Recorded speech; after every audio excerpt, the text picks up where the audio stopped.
Secretary Rubio, I am so pleased to welcome you back to the NSRP subcommittee for today's hearing on the fiscal year 2027 budget request for the Department of State and related programs.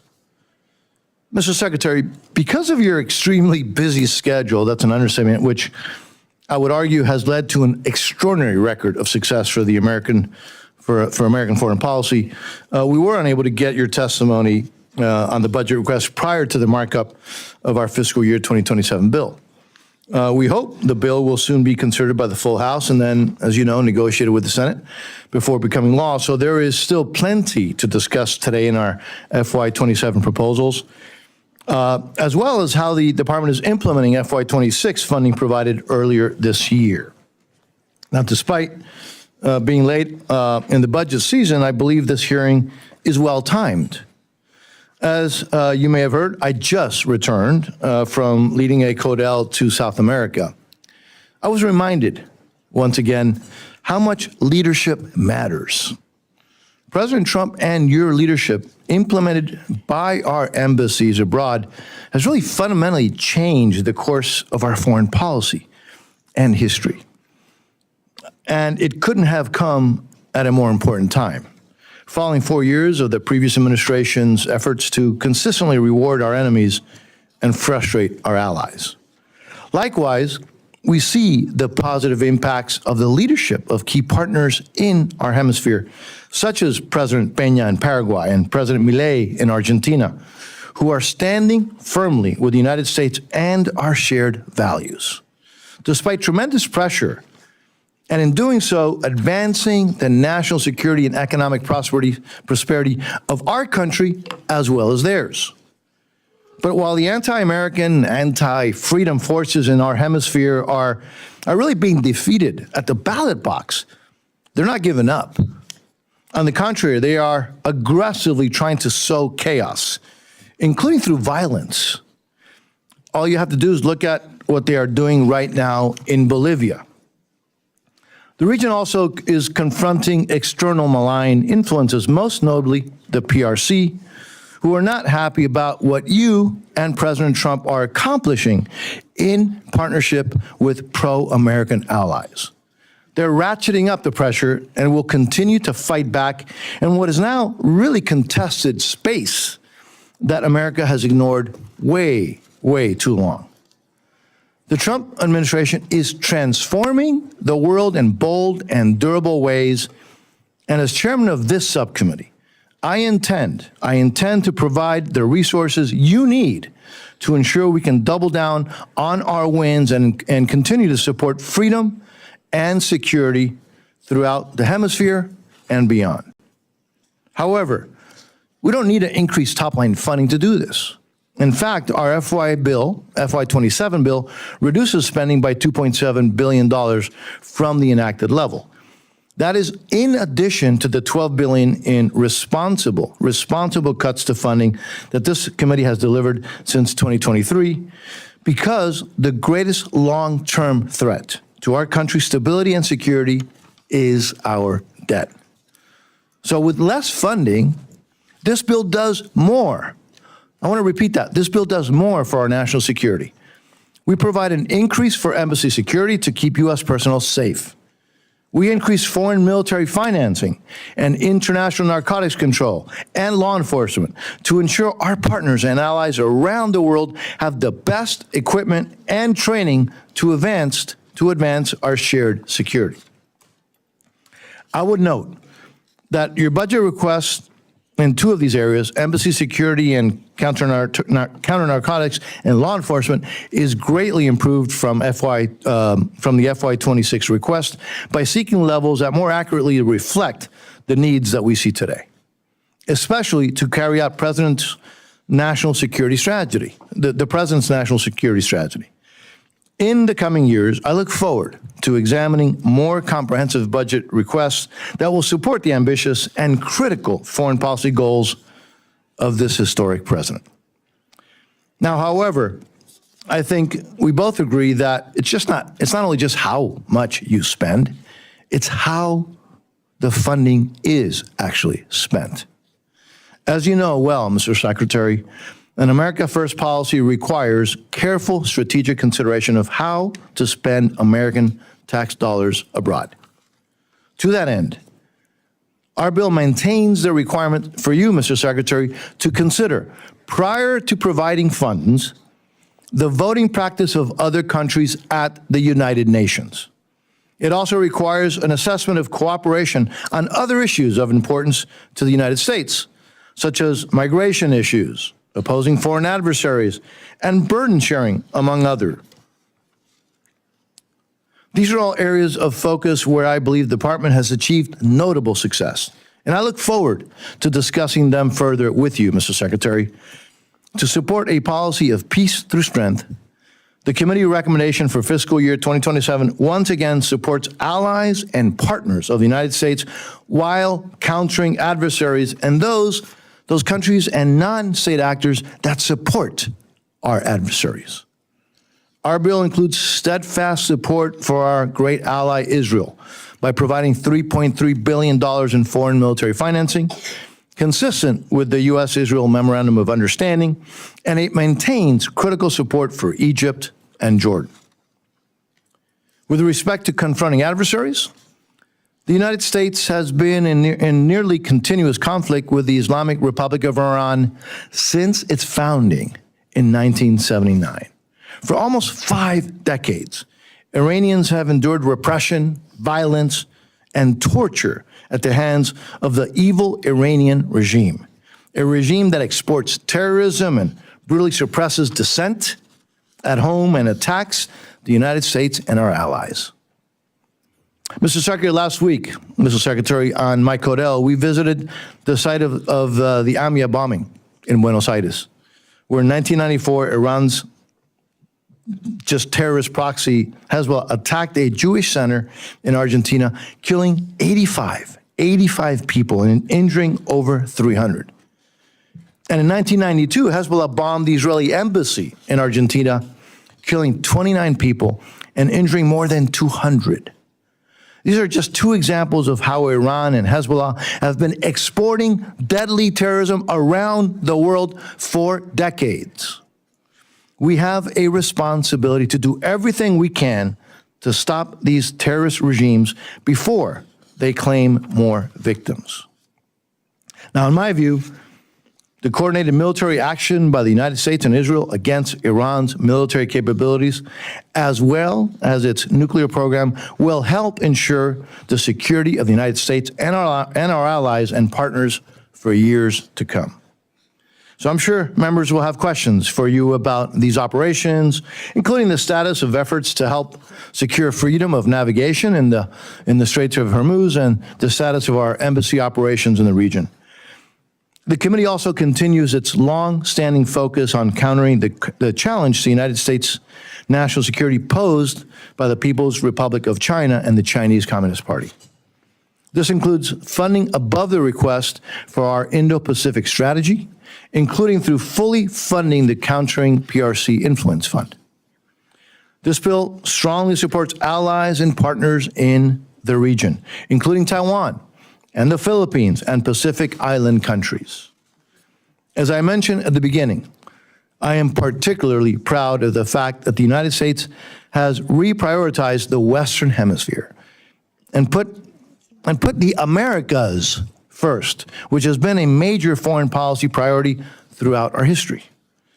As with the president's bold action in Venezuela to remove the indicted criminal Nicolás Maduro, the United States is now decisively tackling security challenges closer to home, like putting anti-American regimes like Communist Cuba on notice.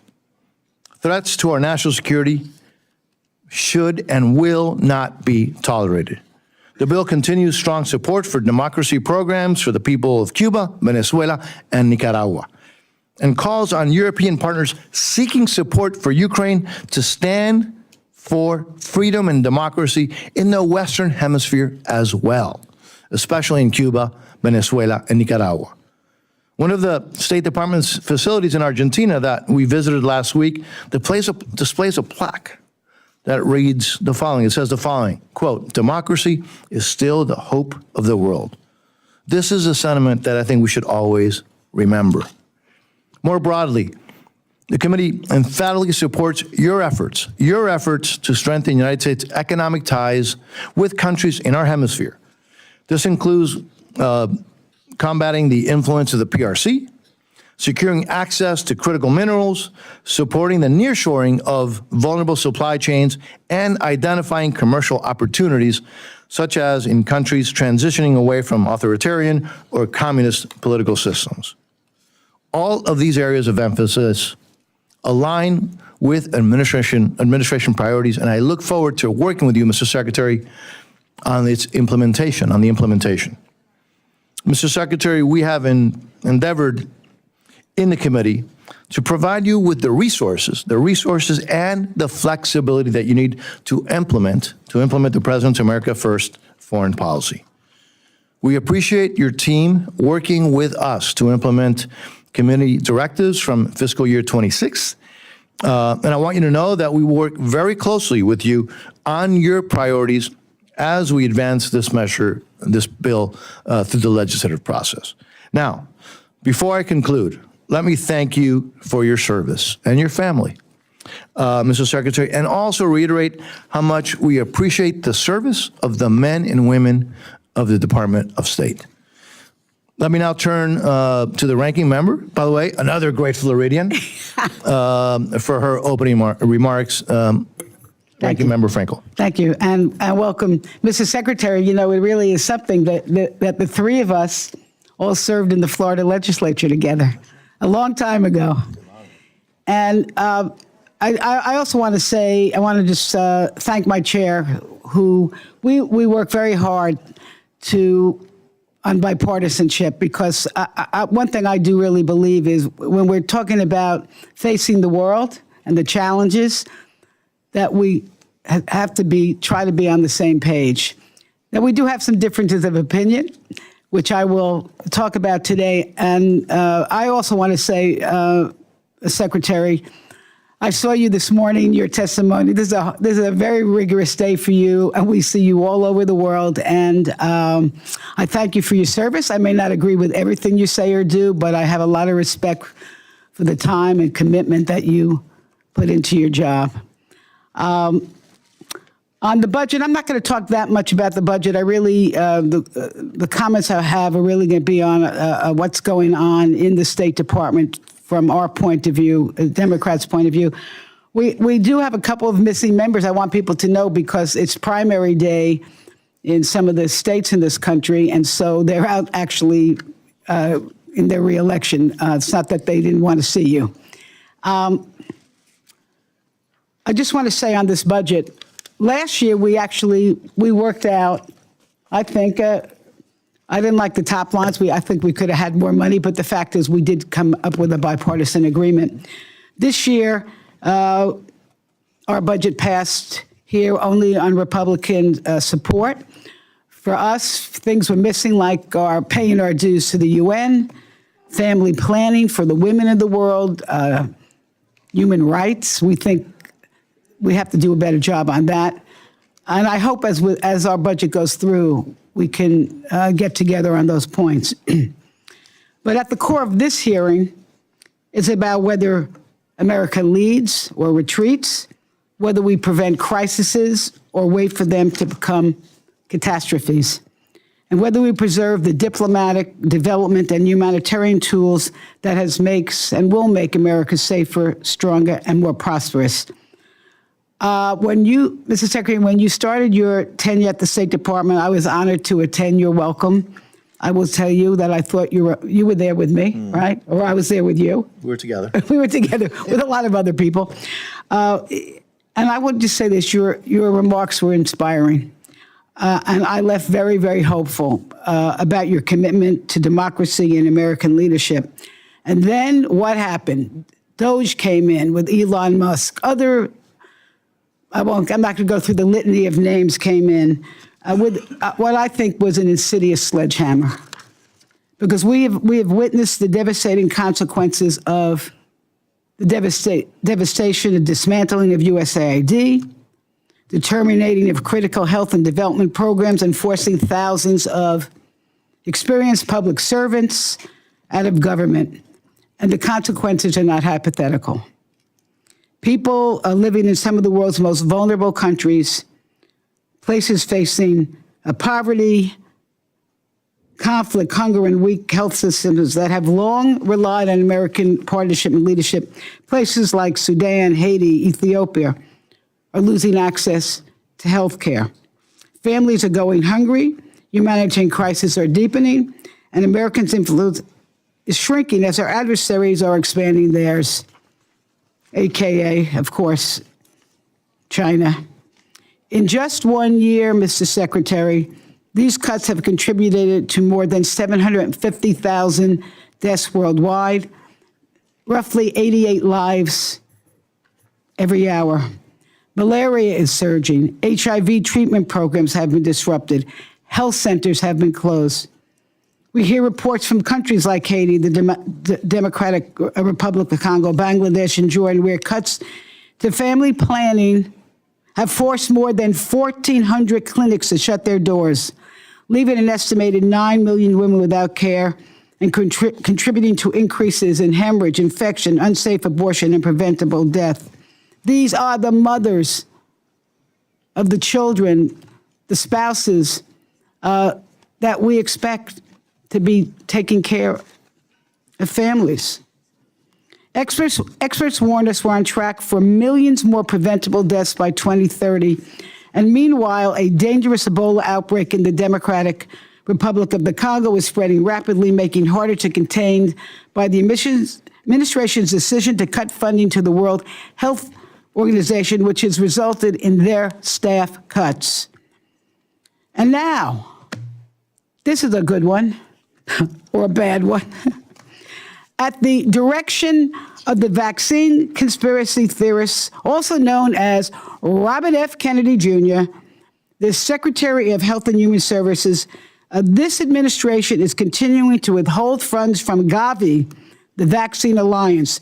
And this is an organization which has helped save more than 20 million lives since 2000, immunized more than 1 billion children, strengthened health systems in some of the world's poorest countries, and help prevent the outbreaks of the deadly diseases such as measles, polio, pneumonia, retrovirus, and yellow fever, stopping them from becoming global threats.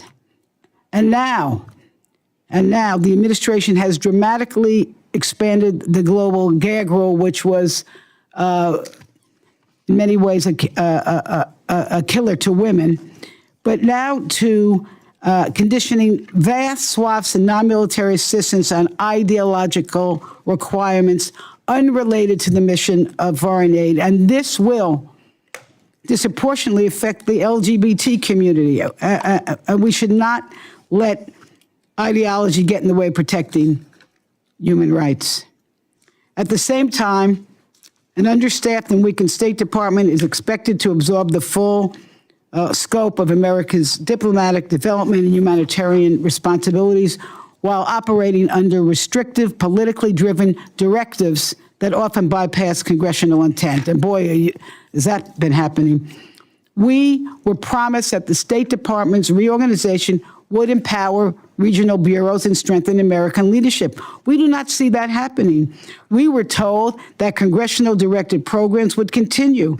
Instead, priorities that Congress has funded and mandated, including food security, clean water, education, and women's empowerment, have been sidelined with little transparency and no clear implementation. And the reality is simple. Too few people are being asked to do too much without the expertise needed to succeed. More than 100 ambassadorial positions remain vacant, including many in Africa, a continent that will be home to 1/4 of the world's population by 2050. And meanwhile, many of our most experienced developmental professionals, grant offers, technical experts, they've been pushed out, leaving an already overwhelmed State Department staff to fill the gap, because it seems to us that the American appears more focused on short-term transaction than long-term stability. And we are now seeing, and this is shocking, we are seeing life-saving assistance treated as leverage only offering countries to agree to unrelated demands involving trade, deportations, and critical minerals to get the resources they need for their population to thrive. That's not partnership. I call it coercion. And, around the world, the humanitarian crisis continues.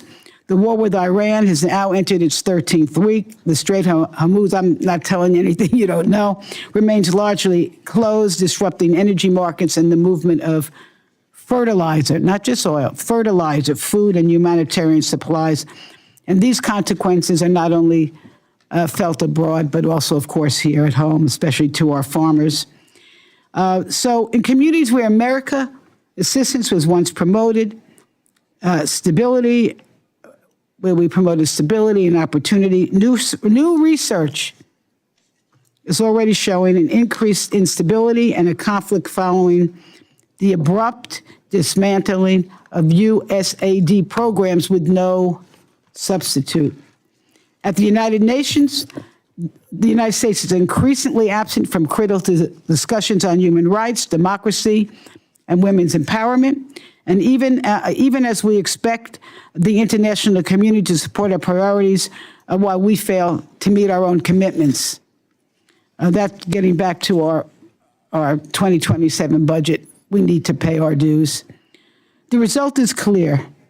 Our alliances have weakened, our credibility has suffered, and American standing in the world has diminished. We need a State Department and an international affairs budget that reasserts American leadership, honors our commitments, supports those in need, and advances a foreign policy that makes our nation safer, stronger, and more prosperous. Because we know this, when people say, well, what is in it to us? Well, you know what? When people abroad, when they are educated, when the children are educated, when they're not hungry, when they're healthy, there's less opportunity for disruption and chaos and wanting to join terrorist organizations. I can tell you this, and I've said this before. I'm not really bragging, okay? But this is how my son was a United States Marine.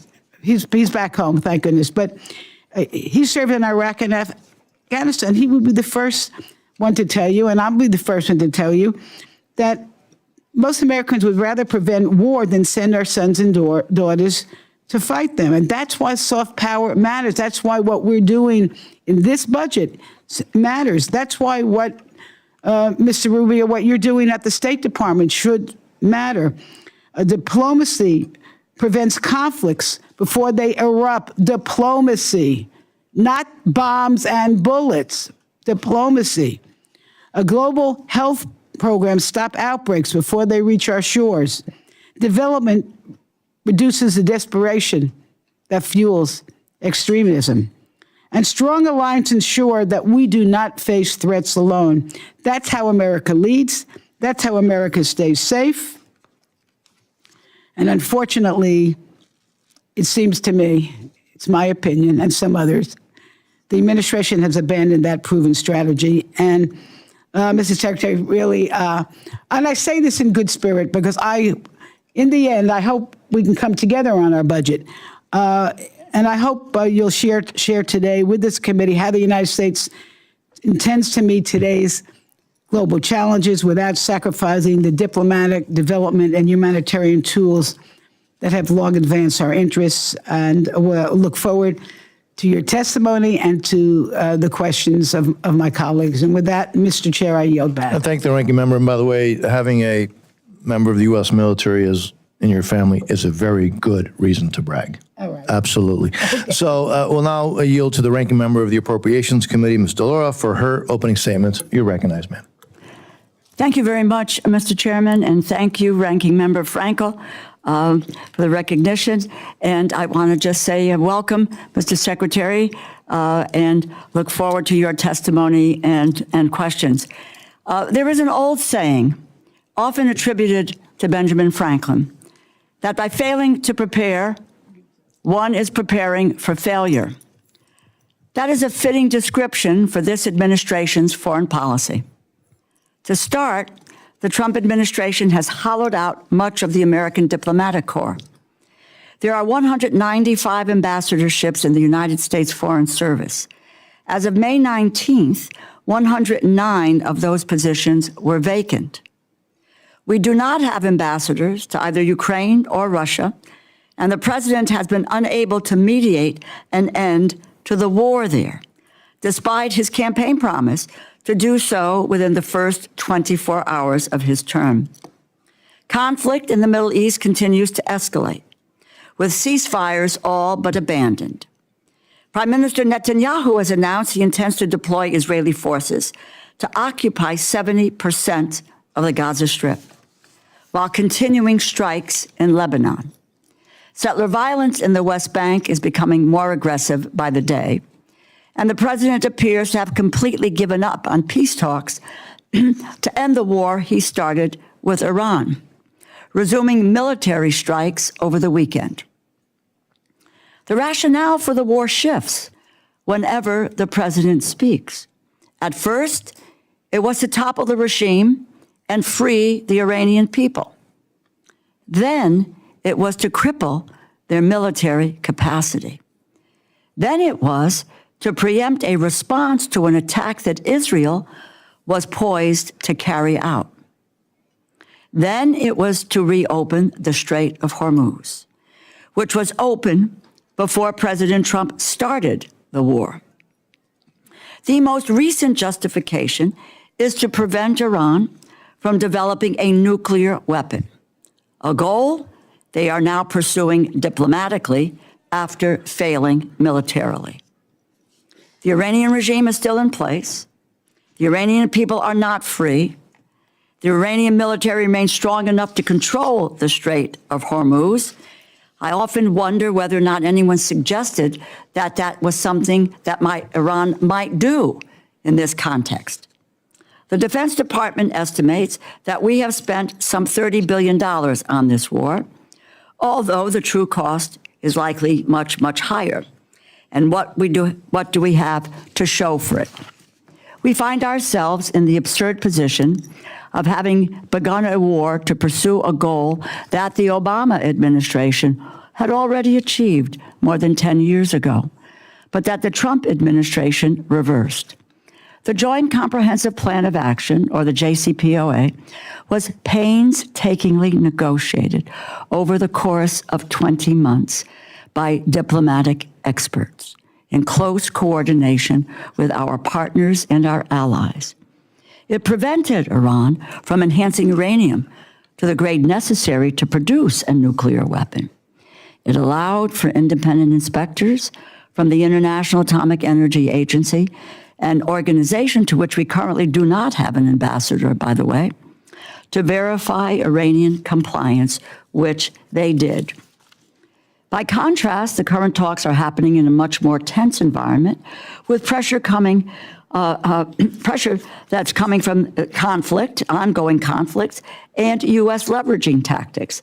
There is no clearly defined plan for how a new agreement would be verified or enforced, and it is unclear what international partners would be involved in supporting or helping to implement it. But President Trump tore up the JCPOA less than 3 years after it was signed, and Iran promptly began enriching uranium to weapons grade. After claiming that Iran's nuclear program had been, quote, obliterated less than a year ago, the president is now realizing that you cannot destroy Iran's nuclear program by bombing it. You can only delay it. And the only way to secure a nuclear-free Iran is to negotiate a deal. But after failing to do this, the president threw up his hands in the air saying, and this is a quote, "I don't care if negotiations are abandoned." So here we all are, forced to suffer the consequences of the president's indifference. Americans are paying higher prices for gas, for groceries, and everyday necessities. But by his own admission, the president does not care if the war drags on, and he does not think about its impact on the American people at all. After taking office, the Trump administration withdrew from the World Health Organization and dismantled the U.S. Agency for International Development. Thousands of programs were canceled, and thousands of programmatic experts were laid off.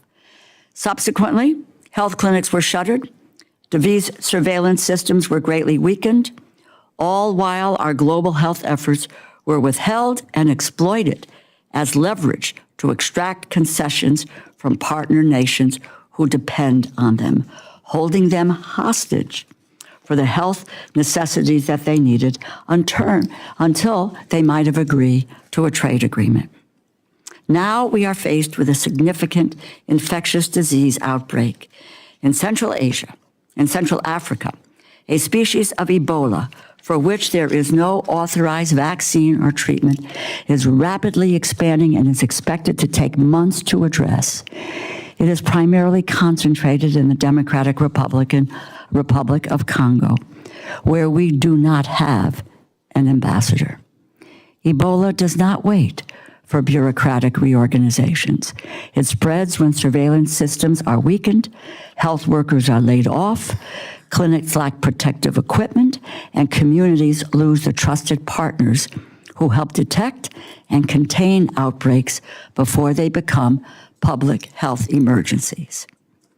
Thanks to years of investment through the Department of Health and Human Services, we have a number of facilities in the United States that are equipped to safely treat patients with Ebola, as well as other infectious diseases. In the 2014 Ebola crisis, we established these facilities. We made a $160 million investment.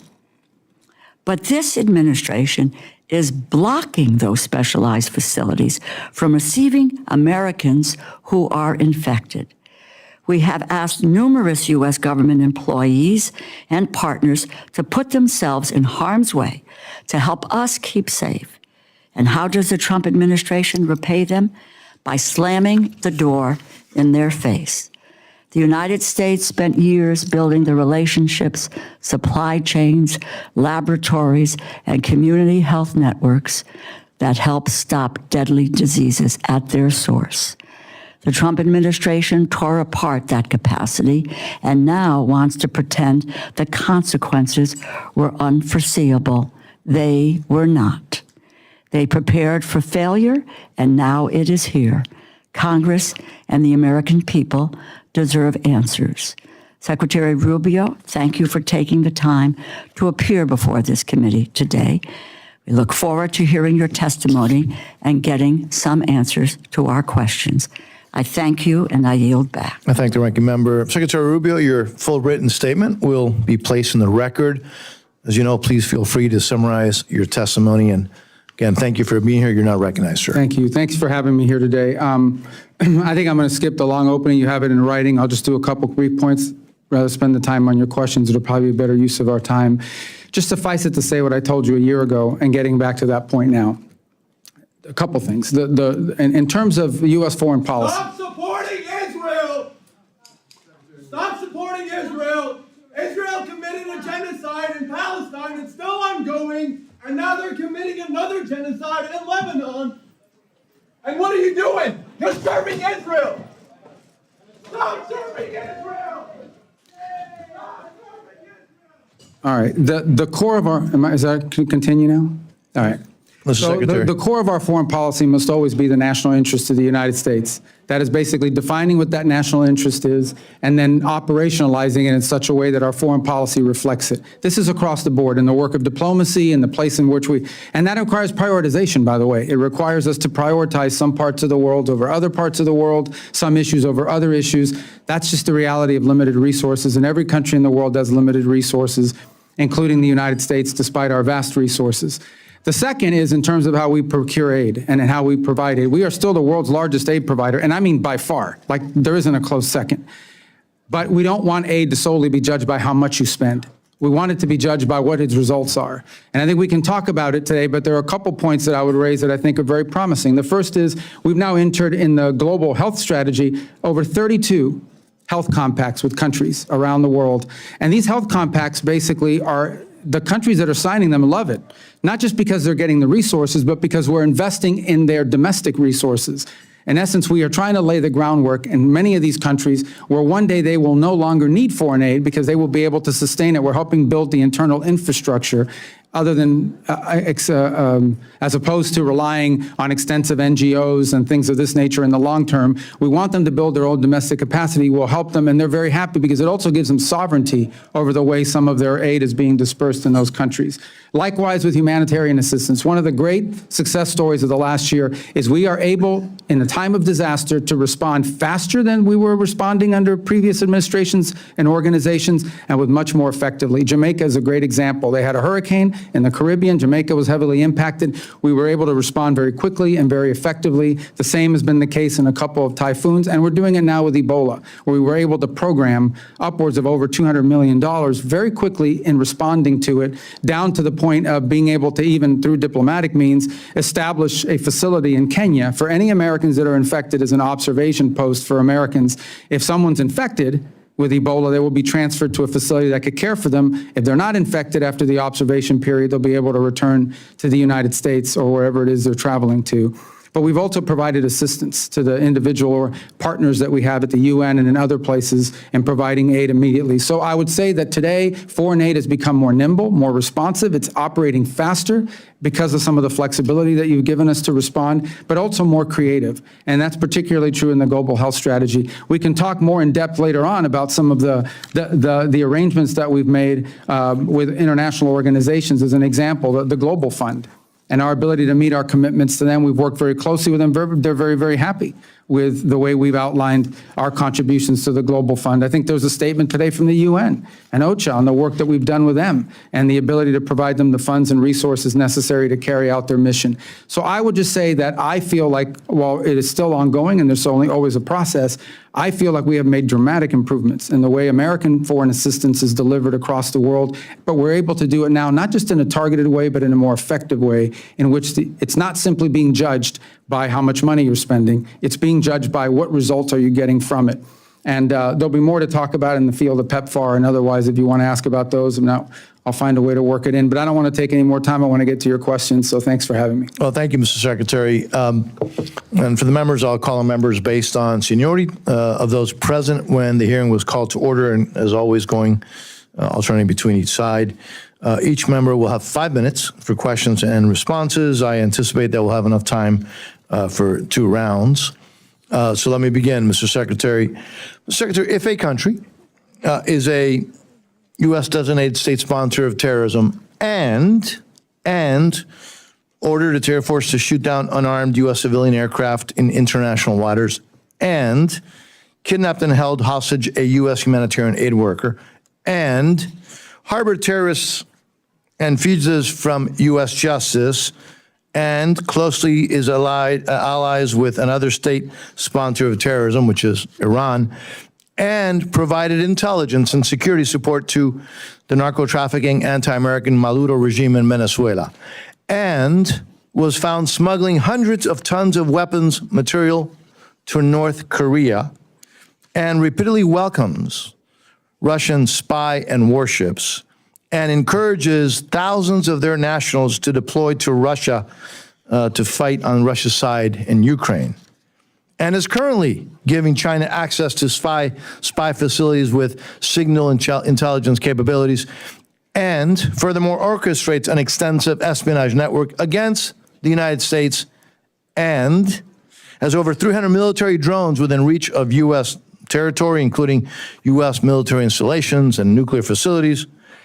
Would you consider a country like that as a threat to the national security interests of the United States? Yeah, and I think you're describing Cuba, and that's absolutely the case. But I think one more point I would make is all of these violent Marxist, left-wing, radical terrorist groups that operate in many countries have destabilized Colombia, for example, for years, and others all found their seed money from Cuba as well. They sponsored these groups all around the region, and part of the region is still paying the price for the rise of those groups, particularly, the FARC elements that have now spun off and are actually carrying out violence as we speak in Colombia. Yeah, and I hear that from heads of state throughout Latin America, the impact that regime continues to have, the threat to their security, to democracies, and to our national security. Let me shift again also to the Western Hemisphere on Venezuela.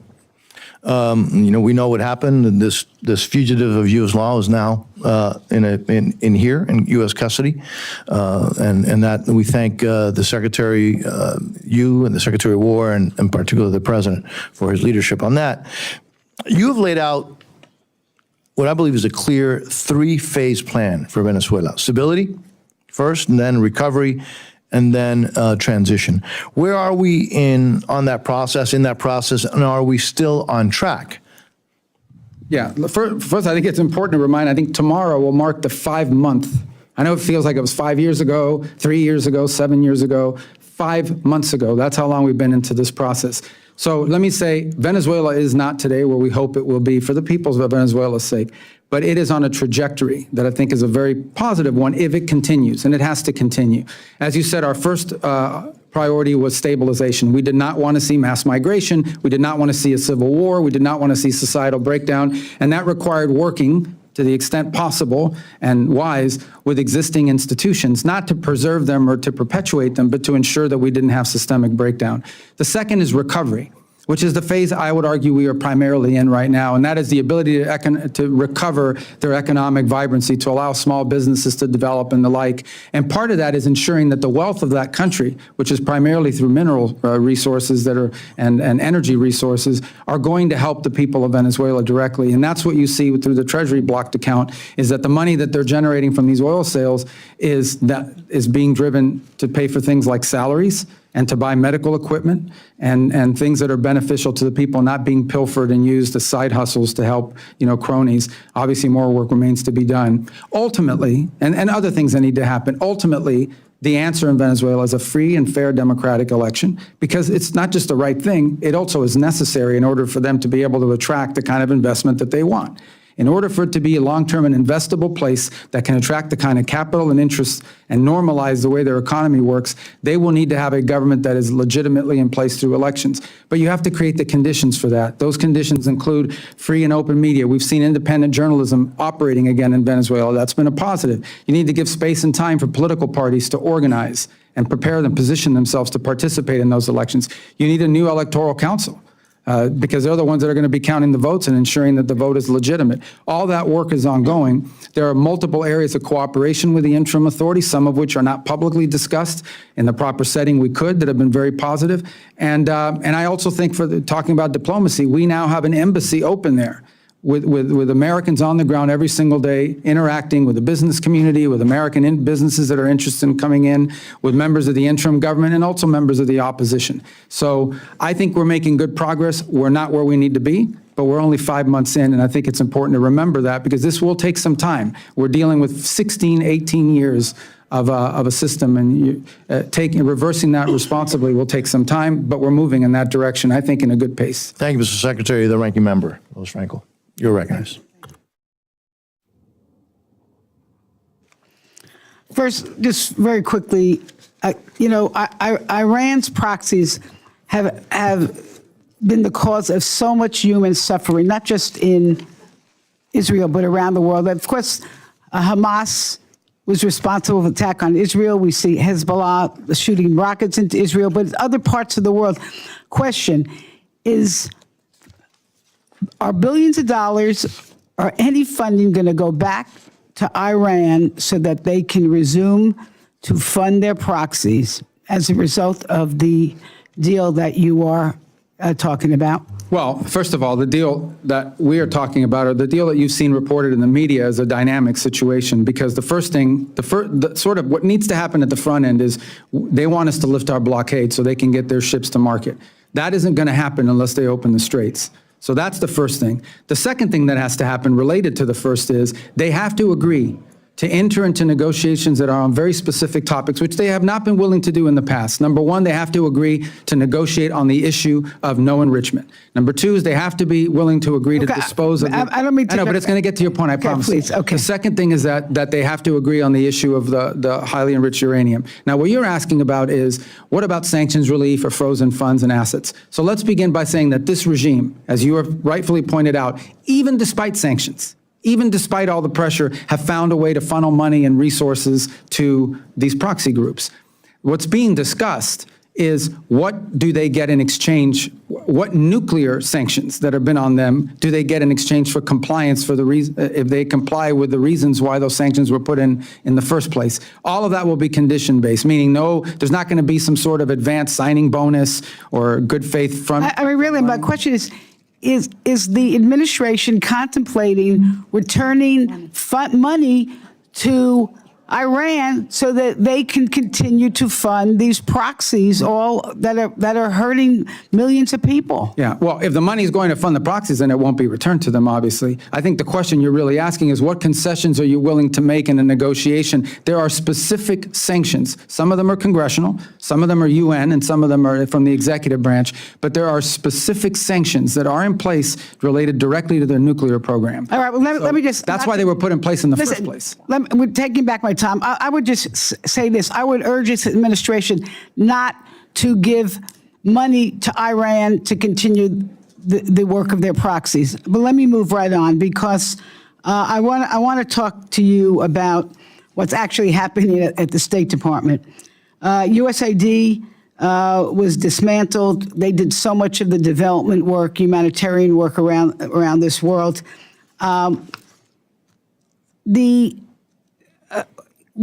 You told us that the regional bureaus and embassies were going to do the work. We have sent directives from Congress to the State Department, and for example, millions for education, for agricultural capacity, for water and sanitation. How would our directives getting to these regional bureaus and to the diplomats? And when you have 100 plus missing diplomats, who's getting our directives and what are they doing with them? Well, first of all, I think 100 something missing, we were saying, is the unfilled ambassadorial posts. But every mission of the United States is staffed. If they don't have a Senate-confirmed ambassador, and we would prefer to have Senate-confirmed ambassadors. Now, as you know, there's a process for doing that. Some of it's, I think we've only gotten like 100-something nominees in State Department through the Senate, and some that I think we need to pick up the pace in terms of appointing people to some of these posts. And believe me, I want that to happen, but I don't nominate them, so we have to work with the White House to get those names out there. Now, on your fundamental question is, what is the role the Embassies and Regionals Bureau play? And I think the answer to that question can be found, again, I want to harken back to these global health MOUs with 32 countries, which is a conglomerate of different aid programs that are involved in helping with health, and it could include water projects. These are often negotiated directly out of the embassy with personnel that are on the ground that are laying the groundwork to do it. The other things the embassies do is they help us identify the areas that would have the highest impact at the best efficient cost in these individual countries. Sorry to interrupt you, but what I'm worried about, what a lot of us are worried about, is the lack of expertise. The expertise, so your people in the various countries even know what to do. What has happened to that? So there were thousands of people fired.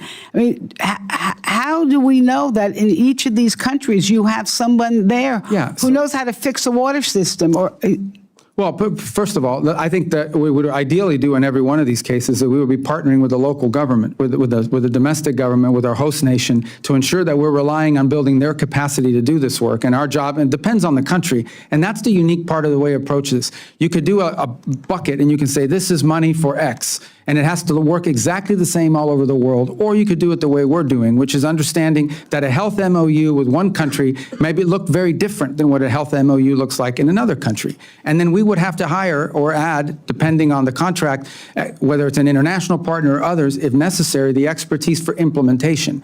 But the key to the front end of it is identifying what those unique opportunities are, because I can tell you, going through the 32 MOUs, they are all different. And Mr. Secretary, I can tell you this, that because of whatever the lag time, the lack of expertise right now, there are literally thousands and thousands of people dying. I know there's. I don't. By the way, I just don't agree with that number. But Mr. Chair, just one question. And we'll have another round. Okay. We'll have another round. One more thing. This is very important. All right. We have. She is a Floridian. I'm going to have to give her. I understand. No, we have heard. First of all, this country right now has a immigration policy which is an abomination.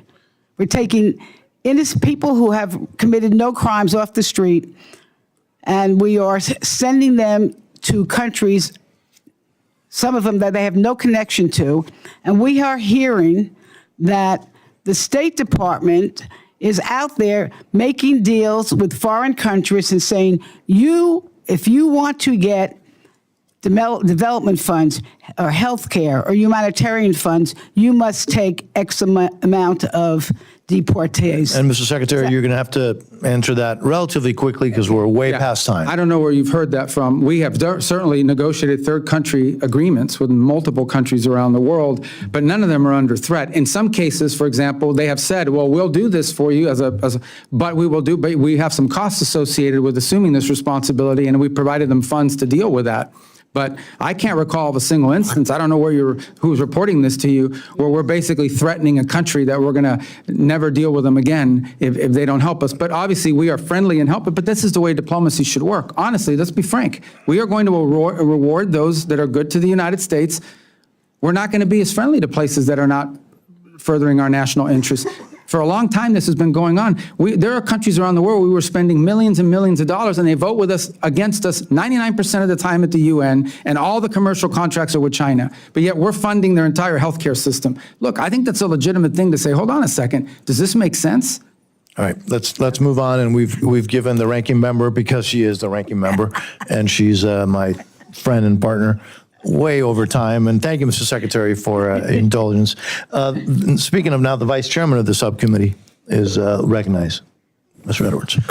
Thank you, Mr. Chairman. Mr. Secretary, thank you so much for being with us. I recall when you were with us about a year ago, you talked about the new focus of the United States State Department. I want you to know that I was privileged to participate last week in the CODEL led by the esteemed Chairman Diaz-Balart to South America, and had the opportunity to witness how effective and how targeted our foreign assistance is being used to, in your words, to further the interest of America. It was so incredibly obvious through the empowerment of the ambassadors that I was able to meet there, through the sense of respect that those ambassadors carried, along with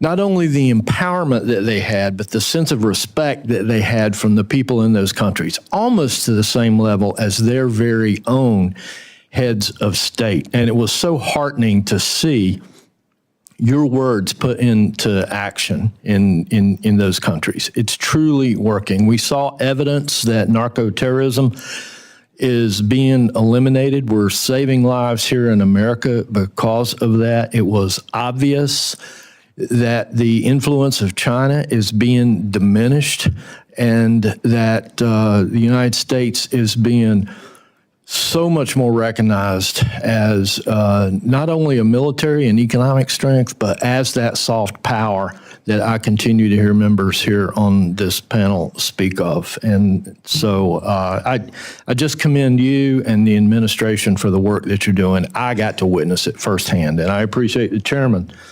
leading such a distinguished CODEL to let us see and learn those things. One of the things that you spoke about a year ago was recognizing America's humanitarian responsibility in countries like this. And I've had a number of organizations, the NGOs that are charged with administering humanitarian assistance, talk to me about concerns with the predictability of the funding that this committee has appropriated. And I think you can probably agree it's necessary for them to be able to predict when that funding will come available so that they can plan human resources, so they can plan on supply lines and that sort of thing. What advice can you give this committee and those folks that are charged to implement the humanitarian needs on how we can work better with the State Department on that predictability. Well, first of all, it's, unless I know the specific programs or it's a little bit harder to opine in general on what you've outlined, other than to say that I think what they'll find, certainly over time, is that their ability to get answers will be much quicker.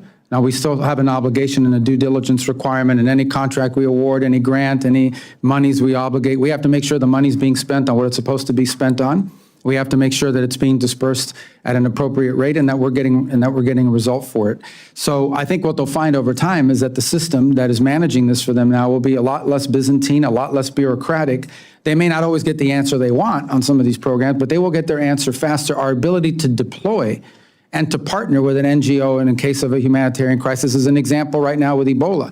I mean, that is something that has required us to ramp up opportunities to keep it, constrained and ultimately to help deal with it. And we have partnered with Samaritan's Purse. We have partnered with some others who are involved, and some international organizations as well. And our ability to deploy and quickly provide the funding for that, more of a sort of an acute event as opposed to a chronic one, is better than it used to be. We are responding much faster than it was in the traditional system.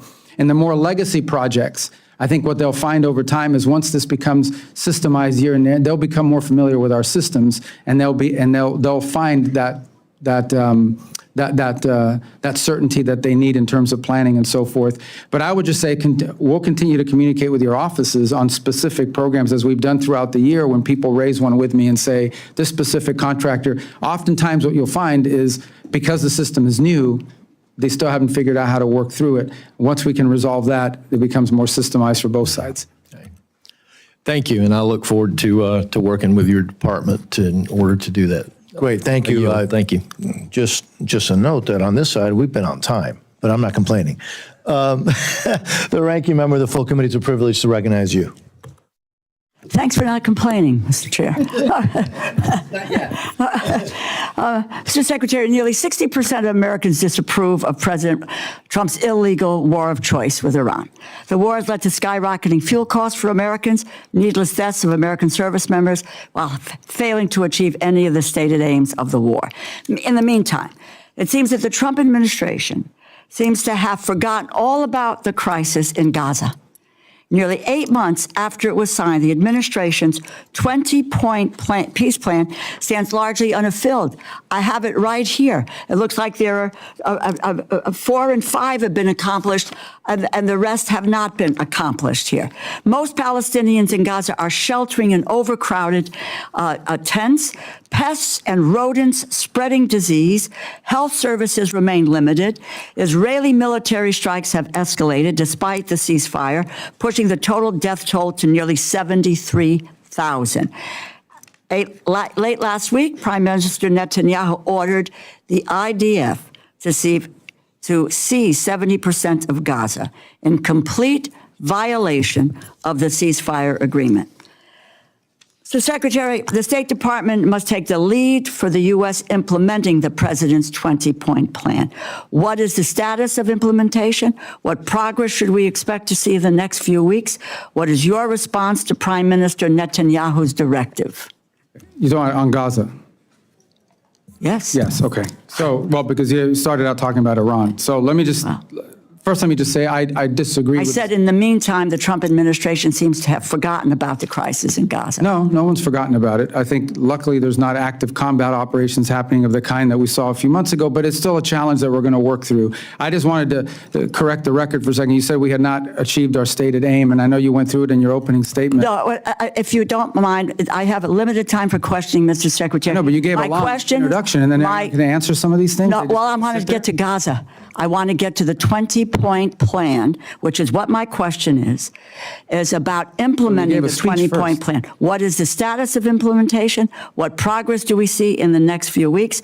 What is your response to Prime Minister Netanyahu's directive? Let me first start with the status.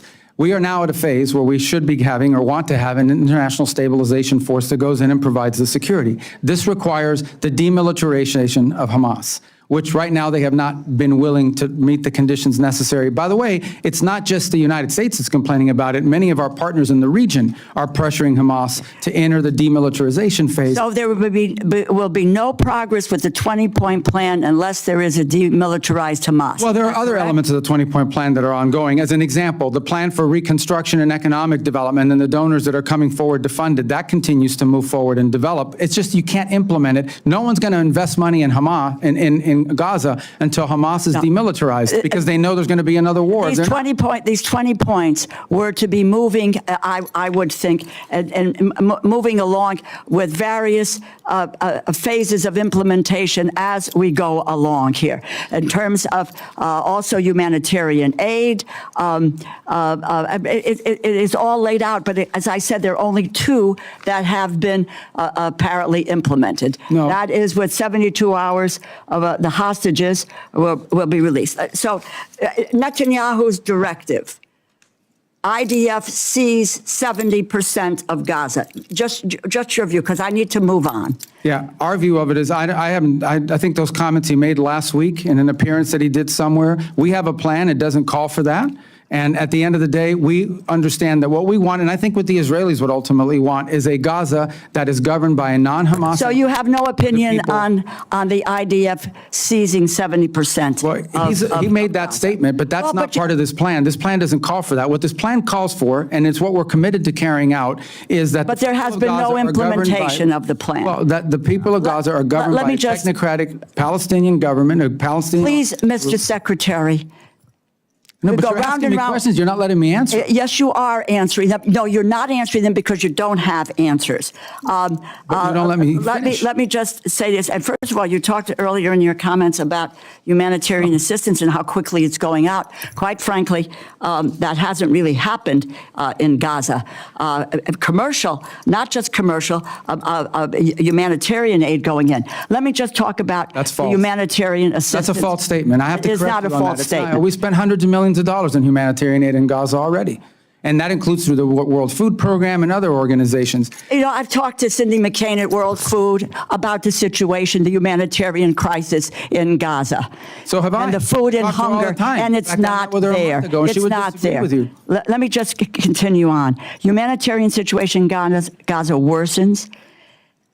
At the same time, the Israeli government has ramped up its pursuit of a de facto annexation of the West Bank. Oslo Accords have been torn up. Demolition orders for Palestinian villages are on the rise. Incidents of settler violence have surged with no accountability, and the construction of settlements and outposts continues at a rapid speed. From May 12th to May 18th, Palestinians faced more than 50 attacks by settlers across the West Bank, including arson attacks that damaged a mosque, homes, farmland, and vehicles. The UN Office for Coordination of Humanitarian Affairs has documented an average of 6 such attacks per day. The Israeli government has begun proceedings to demolish the Palestinian community of Khan al-Ahmar, just east of Jerusalem, as part of its goal of constructing settlements along the E1 corridor, which would bisect the West Bank, foreclose the possibility of a continuous Palestinian state. Mr. Secretary, do you believe that the situation in the West Bank is one that leads to greater cooperation between Israelis and Palestinians, or will create conditions for a two-state solution and promote Israel's two-state solution, in my view, will promote Israel's long-term? As the president has stated clearly and repeatedly, he is not in favor of these changes or these changes in the status in the West Bank, that it potentially complicates our ability to work out the deal in Gaza as well. And the president's been consistent. He has said this multiple times, and we've shared that with our Israeli counterparts as well. And what are we doing to deal with settler violence? We will do West that Bank? if that's all right, we'll do that in the second round Fine. because we're way over. Thank you very much. No, thank Mr. you. Chairman. Thank the ranking member. Thank you. Mr. Molinar, who's also the chairman of the Select Committee on the CCP, is recognized. Thank you, Mr. Chairman. Secretary Rubio, thanks for being with us today, and thank you for the important work you're doing around the world and for the sacrifice you and your family are making in order to do that. We appreciate it. Also, just want to say my apologies for the young gentleman from the CCP-funded Code Pink, who interrupted your opening statement. I want to go right into some questions about the CCP. I wonder if you could characterize China's support for Iran, military or otherwise. Okay, well, it's an important question. I think, let me start with this point. I don't think the Chinese have publicly said and repeatedly said and told us in our visit as well, they are not in favor of what Iran is doing in the Straits. They are opposed to that, as is virtually every country in the world, some obviously more open than others, but they've stated that point. I would say that China has not provided any assistance to Iran that in any way impeded our operations or ability to operate. They clearly have had a previous relationship, and you can see that in some of the military equipment that they have is certainly of Chinese origin, and likewise. But we have seen no signs in the short term that during this situation, that anything they've been providing them has in any way changed the dynamic in the battlefield, and I think they've been quite cautious about engaging themselves in it. That said, we would like to see their help at the United Nations. We have a resolution right now. It has the highest number of co-sponsors of any resolution ever proposed before the Security Council that would, create authorities to deal with what's happening in the Straits. And unfortunately, the Chinese continue to threaten a veto of it. So if in fact they are against the closure of the Straits, they should be endorsing this, or at a minimum abstaining and not using a veto of it. The Russians are another matter, of course. They're vehemently opposed to that resolution for a variety of different reasons. But I would say that as time goes on, the Chinese economy will begin to be negatively impacted by what the Iranians are doing for two reasons. The first is because the concept of a tolling system sounds intriguing. The reality of it is very hard to implement. And in fact, you saw a Chinese destined vessel attacked and hit 2 weeks ago by the Iranians. And the second is because if you, for an export-driven economy like China, to have countries around the world ability to purchase diminish as more of that goes towards fuel, that will begin to have an impact on their exports as well. So I think China in the short to long term should have, and we've made this point to the Chinese, have a vested interest as well in ensuring that Iran stop its activity. Thank you.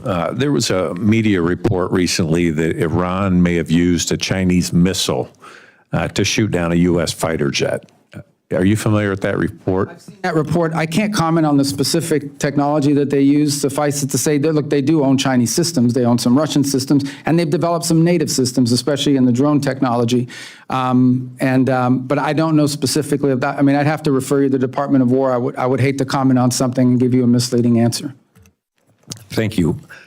During the recent China summit, I was thankful President Trump raised the issue of China's prisoners of conscience. And the president indicated that Xi Jinping is seriously considering the release of Pastor Ezra Jin. And I know this is something you care deeply about. Have there been any tangible follow-ups or indications regarding this case or others like Jimmy Lai since the summit?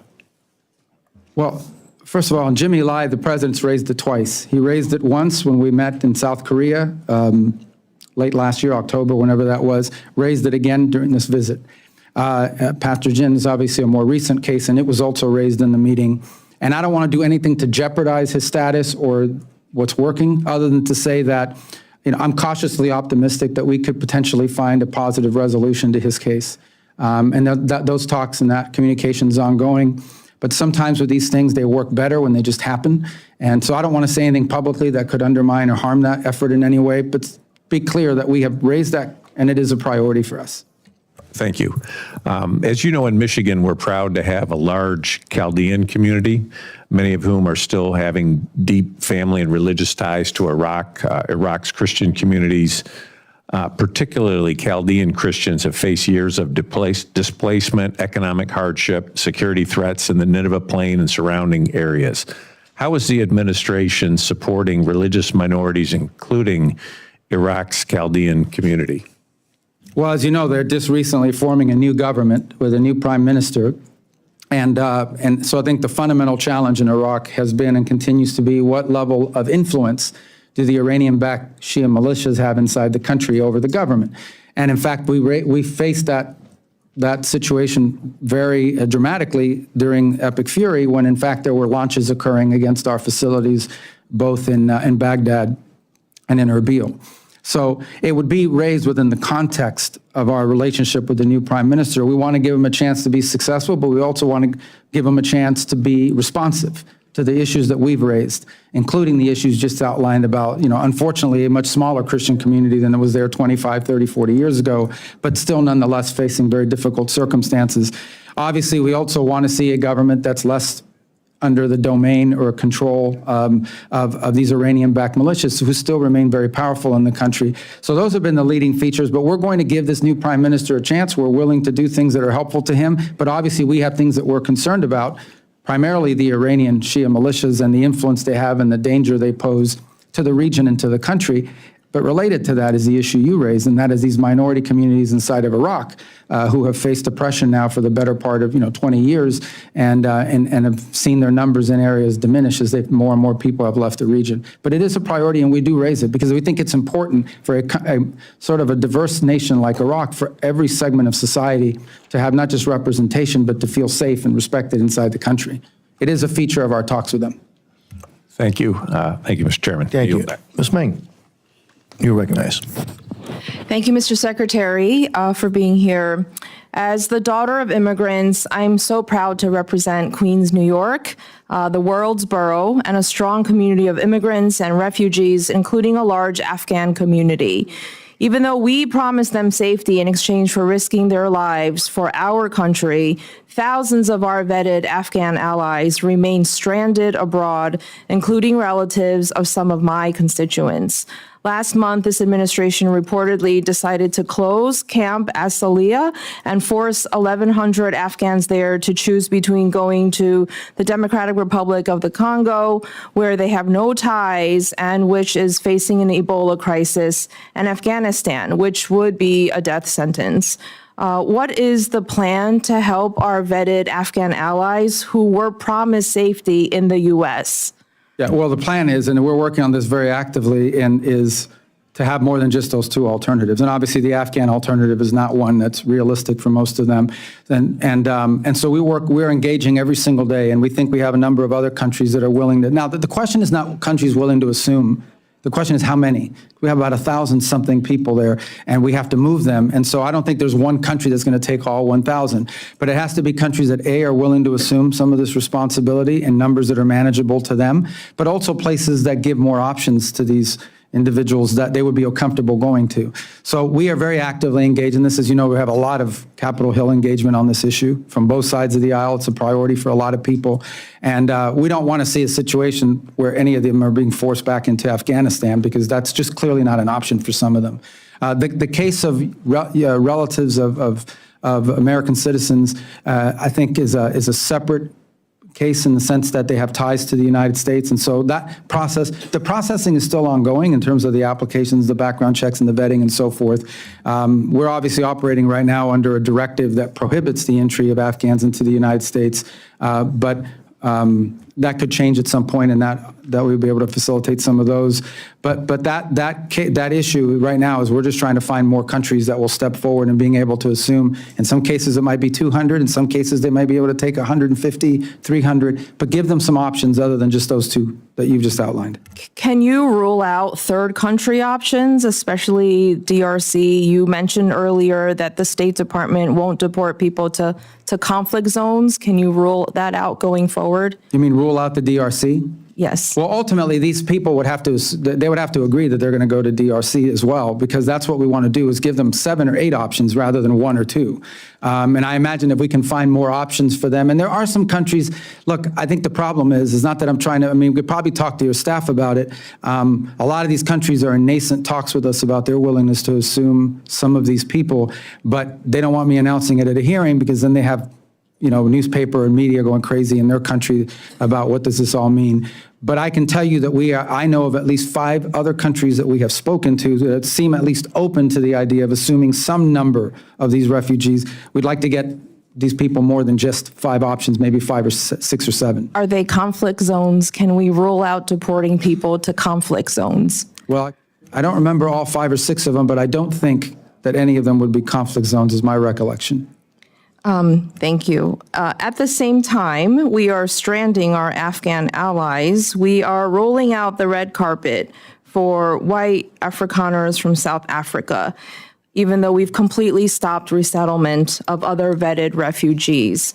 The president recently approved 17,500 spots for Afrikaners and none for any other refugee from anywhere else in the world. Can I ask what your standards and justification for issuing only refugee slots for them? Well, first of all, the United States, over the last 4 years before the president returned to office, assumed upwards of 15 to 20 million people that entered our country through a variety of methods. So our immigration policies must always ultimately be geared by the national interest of the United States. And in an era where we're already dealing with 15 to 20 million people that have entered the country in a mass migration event in such a short period of time, adding to that number in the short term would make no sense, in our view, from the national interest, hence the freeze on refugee admission. The case you point to is a very specific one, probably a time-limited one, and that is we have gauged that there is real interest from a unique subset of people in South Africa who would be interested to coming in the United States and who we assess have a high likelihood of rapid assimilation and success in our society, and hence this program was created. Now, that's not a program that's going to exist in perpetuity. It's a program that's designed to the fact that we are seeing the demand.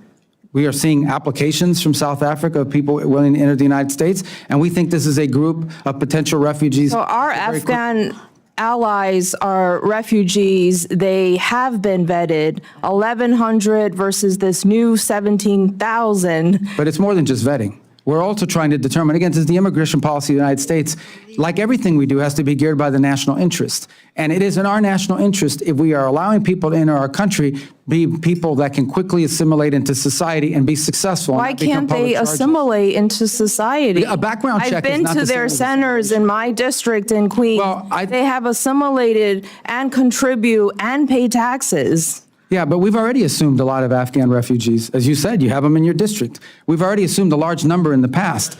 The point is that the general policy has been to limit the entry of refugees from all over the world and then to create the special track because of a unique circumstance in the short term of a high demand from a number of immigrants that we have determined, if they pass the vetting and the checking, we very quickly assimilate and contribute to our society. That's what by the way, that's what our immigration policy should always be about, is what's good for the country. I think it's important for America to keep our promise as well in the interest of national security, our word to our global allies, to people who we made a promise to. 1,100 versus 17,000, 1,100 vetted allies who already helped this country. I think they should be given consideration and not sent to conflict zones. And I think, Thank you. I don't know if, Mr. Secretary, you want to, and you've already answered, do you want to say anything else? No, I mean, we talked about the point and the decision that was made. Yep. Mr. Alford, you're recognized, sir. Well, thank you, Chair. Thank you, Ranking Member and the Ranker for our full committee. I do want to recognize you, Mr. Chairman, for the great work that you've done to help rein in the spending while still protecting America's national security interests around the world. Last year, Chairman Diaz-Balart delivered a 16% reduction from fiscal year 25 enacted levels, nearly $9.3 billion in savings, without compromising support of our closest allies or weakening our posture on the world stage. This fiscal year, the committee built on that success with an additional 6% reduction, cutting another $2.69 billion while still maintaining robust funding for Israel, Taiwan, Jordan, Egypt, and critical Indo-Pacific security programs. These reductions, Mr. Secretary, are only possible because of you and your leadership, which has forced partner nations to shoulder more of the burden and make sure that American taxpayers are no longer footing the bill for countries that refuse to meet their obligations and that really aren't on our side to begin with. And so I salute you. Sir, there is a lot of noise in this world. There's noise out in the hallway. There's noise that we've seen on the back row here. And what I'm about to say is not going to make the news because I used to be in the news. I know what makes the news. It's the clips of the loud people, the Code Pinko people, that want to disrupt and yell hateful things to you, sir. But I want you to know that the vast majority of Americans have a lot of respect for you, have a lot of appreciation for what you're doing. You are a stalwart, a resolute rudder in a sea of chaos. And I just want you to know that we appreciate that. Thank you for the job that you're doing. And I do want to talk about Cuba. Chairman Diaz-Balart brought this up. Is Cuba a threat? And how big of a threat is Cuba to the United States of America? Well, I think the fundamental threat is that they are first of all, thanks for your nice comments. They should give you more time, too. I would say that Cuba is two things about Cuba. Number one is it's a failed state. I mean, it really is. I mean, the model that they have economic will never work. And it will never work because the country's no longer even controlled by the government there. I mean, the people are under the control of the government, but the country's under the control of a private, I say private, a military-controlled conglomerate that controls about 70% of the GDP of the country, sitting on $18 billion in assets. None of that money transfers over to the Treasury or to be helpful to the Cuban people in any way. Meanwhile, they have power plants that have been failing because of years and years and years of chronic mismanagement and lack of investment. So on the one hand, you have a country that doesn't have money to buy fuel, and on the other hand, you have a country that is sitting on a military conglomerate that has $18 billion in assets. And none of it transfers over to the Cuban people. A lot of people don't realize it, and they're accountable to no one. They are the ones in ultimate control of the country. So what you have now is a failing system. Frankly, I think since 2001, is that 15% of the population of Cuba has left, some to the United States, many to Spain or other different countries around the world. They've lost a lot of human capital as well. So it's on the verge of being a failed state because of their mismanagement and incompetence. And the last straw was they lost free oil.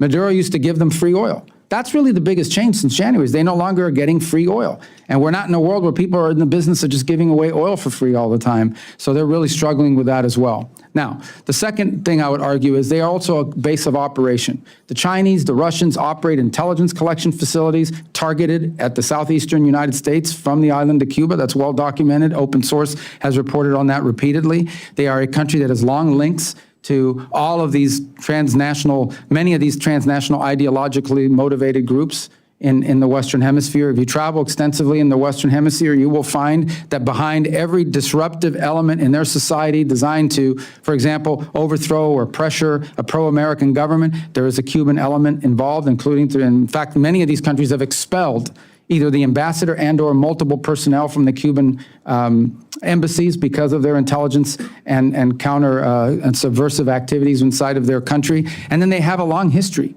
of supporting actual violent groups throughout the region. So all of these things pose a threat to the United States because a failed state that's friendly to our adversaries, 90 miles from our shores, that's a threat. So what are we going to do about it? Well, the first thing we're trying to do about it is find a better way forward for the people of Cuba. By the way, we've made offers to them in this regard. We have offered to distribute $100 million of humanitarian aid through the Catholic Church and other non-governmental organizations. First, they denied we made the offer, so then we went public with it. Then they said they would accept it, but since then have not been willing to follow up on how that distribution would work. We're fine with it as long as it goes to the Cuban people. Because if you distribute it through them, here's what happens. The products wind up on the shelves of the dollar stores controlled by the conglomerate that I just outlined. We know that for a fact. You see the same products, but we've delivered humanitarian aid in Cuba through this mechanism, $3 million after the hurricane. That went directly to the Cuban people. In many cases, we wish we had 6 million destined, but only 3 million has been distributed, unfortunately, because they've impeded some of it. And all of it marked with a gift from the people of the United States, so they know where it's coming from. We're offering to do that. We've made offers on a bunch of other things as well. So far, but ultimately, I remind everybody that U.S. policy towards Cuba is governed by law. It's statutory. There's statutory requirements for us to change our policies towards Cuba embedded in the law in Helms-Burton that passed in 1996. So that governs, that's the official policy of the United States. It's embedded in statute. So we have to stick within those parameters as well. Thank you. I've gone over. I yield back. Thank you, sir. Mr. Siscomani, you're recognized, sir. Thank you, Chairman. Thank you, Secretary Rubio, for being here with us. Thank you for taking time and answering all the questions. I want to take a moment and start with recognizing the Western Passport Center in my district.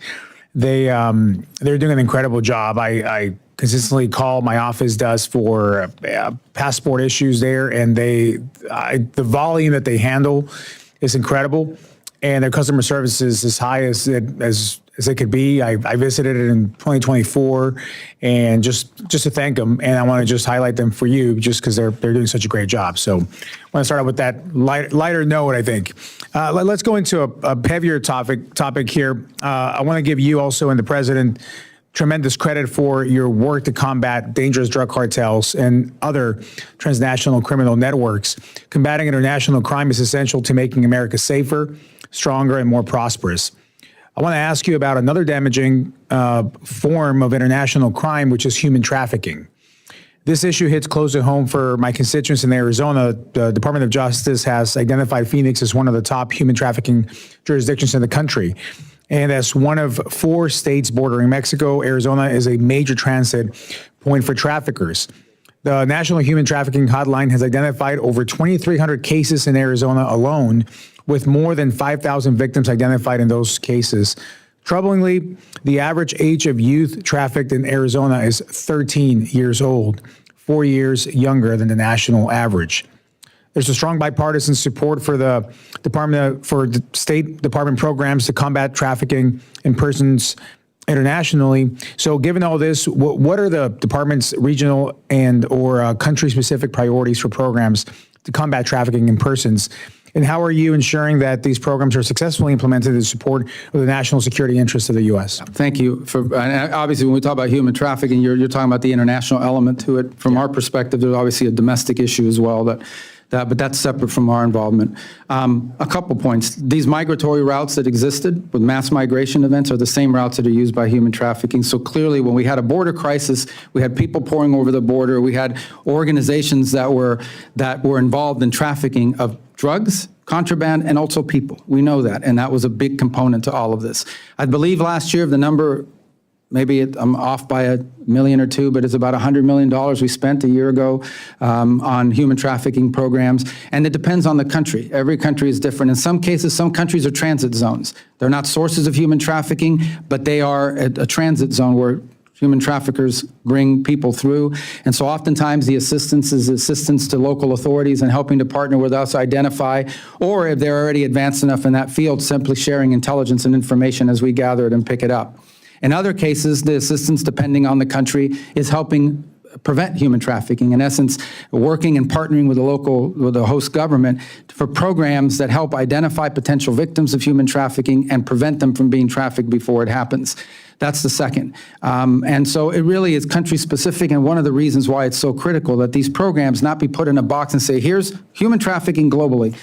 It's a great example of how this program needs to, these expenditures and our focus on this needs to be specific to the location, because what the human trafficking issue looks like in one country might be different than another country. One country may just be the airport that they're flying people through, and we know it. Another country may be the source of children that are being literally purchased or bought up or grabbed off the streets and being trafficked for labor purposes or worse. And so that's why in every one of our embassies, we have people that are in charge or also supposed to be helping us to implement that program through the regional bureaus so that it becomes specific enough to the individual country and whatever role they play in the human trafficking, whether it's transit zone or source. Thank you. I know we have a second round, but I'll ask one more. I know the administration is actively engaged in discussions with Israel about the future of the U.S.-Israel relationship, including opportunities to further expand and deepen our strategic partnership. With the current Memorandum of Understanding on Security Assistance set to expire in 2 years, this feels like a real moment to think boldly about how our cooperation can evolve to meet the shared interests and security needs for both of our nations. With that in mind, what's your current state of talks with Israel on the new MOU and the broader future of the relationship, and who in the department is leading those conversations? Well, the conversations have been both with the Department of State and the Department of War, and actually, and I think he has said this publicly now, what Prime Minister Netanyahu and the Israelis have told us is they would like to set up a scenario where they wean off U.S. assistance the way they did with foreign aid about a decade and a half ago. So in essence, they'd like to go from the number they're getting now to slowly less every year until the number hits zero. So those are the conversations we're having with them. It's at a pretty high level at this stage, although I know we're engaging their ambassador, has been dealing with the counselor and chief of staff in our office on this proposal. They've made that proposal to us on a number of occasions over the last year. I think the Prime Minister spoke publicly about it about a few weeks ago, so it's no longer a surprise. But I think one of the things Israel's talking about is basically winding up over the next 10 years in a place where they are getting no. I mean, they may be buying things from the U.S., but they are not getting any sort of assistance through the MOU. Obviously, we'll talk it through with them and see where we wind up. That's not finalized. Thank you. Chairman, I yield back. Thank you, Mr. Siscomani. So again, thank you, Mr. Secretary. We do have time for a second round, but I am going to hold people to 5 minutes on the second round. We've been pretty flexible, and but we're gonna now limit it to five minutes, and I will start that 5 minutes and try to hold myself, Mr. Secretary, to 5 minutes as an example to the rest. I mentioned in my opening remarks, and you've heard it before, that I just returned from a trip to South America. We saw some really positive things, but we also saw some sobering things regarding Communist China. They've spent decades embedding themselves across the region, frankly, in ports, power infrastructure, communication networks, everywhere. And more recently, Beijing has been aggressively moving to lock up America's critical mineral supply. And the chains. And so, again, I think for decades, the United States has looked the other way, or worse. You, however, have begun to turn this around. I saw that firsthand. I mean, I actually saw that. You've aggressively refocused State Department resources and attention on countering China's encroachment in our region. In Argentina, your team signed a critical minerals framework with President Milei's government in February. In Peru, I saw evidence of U.S. pushback at multiple ports. We saw that. I saw that. But this subcommittee wants to support these efforts, which brings me to Paraguay, because, frankly, it's the counterexample that the whole region needs to be looking at. It needs to be emulating. Now, so while neighbors have flipped to Beijing, Paraguay has chosen the United States over Communist China. It's held firm with Taiwan for nearly 70 years and posted the strongest economic growth in South America. You've met with President Peña, and you've been directing State Department attention towards partners who stand with us. You've talked about this in this hearing. It's working. It's really working, but I think we can and should do more. What do you need to make sure that this hemisphere continues to see and sees clearly, actually, that choosing America over China actually pays off for their people and for the entire region? Yeah, I think the first thing, as long as I was served in the Senate for 16 years, everybody said we need to focus more on the Western Hemisphere, just like people say you need to eat more broccoli and more vegetables, but no one ever wants to actually do it. So I'm proud of, at least over the last year and a half, you've seen a more sustained focus on the hemisphere, and it's borne fruit in a couple of ways. Here's the challenge in the region.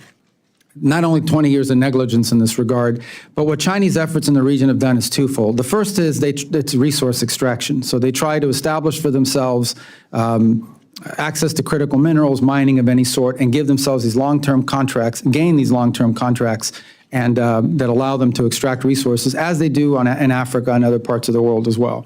The second is they come in with infrastructure investments, key infrastructure like telecommunications, ports. These are areas we've seen heavy investment in on their part. And when I say investment, I understand oftentimes these come with financing mechanisms that can cause these countries to fall into a debt trap.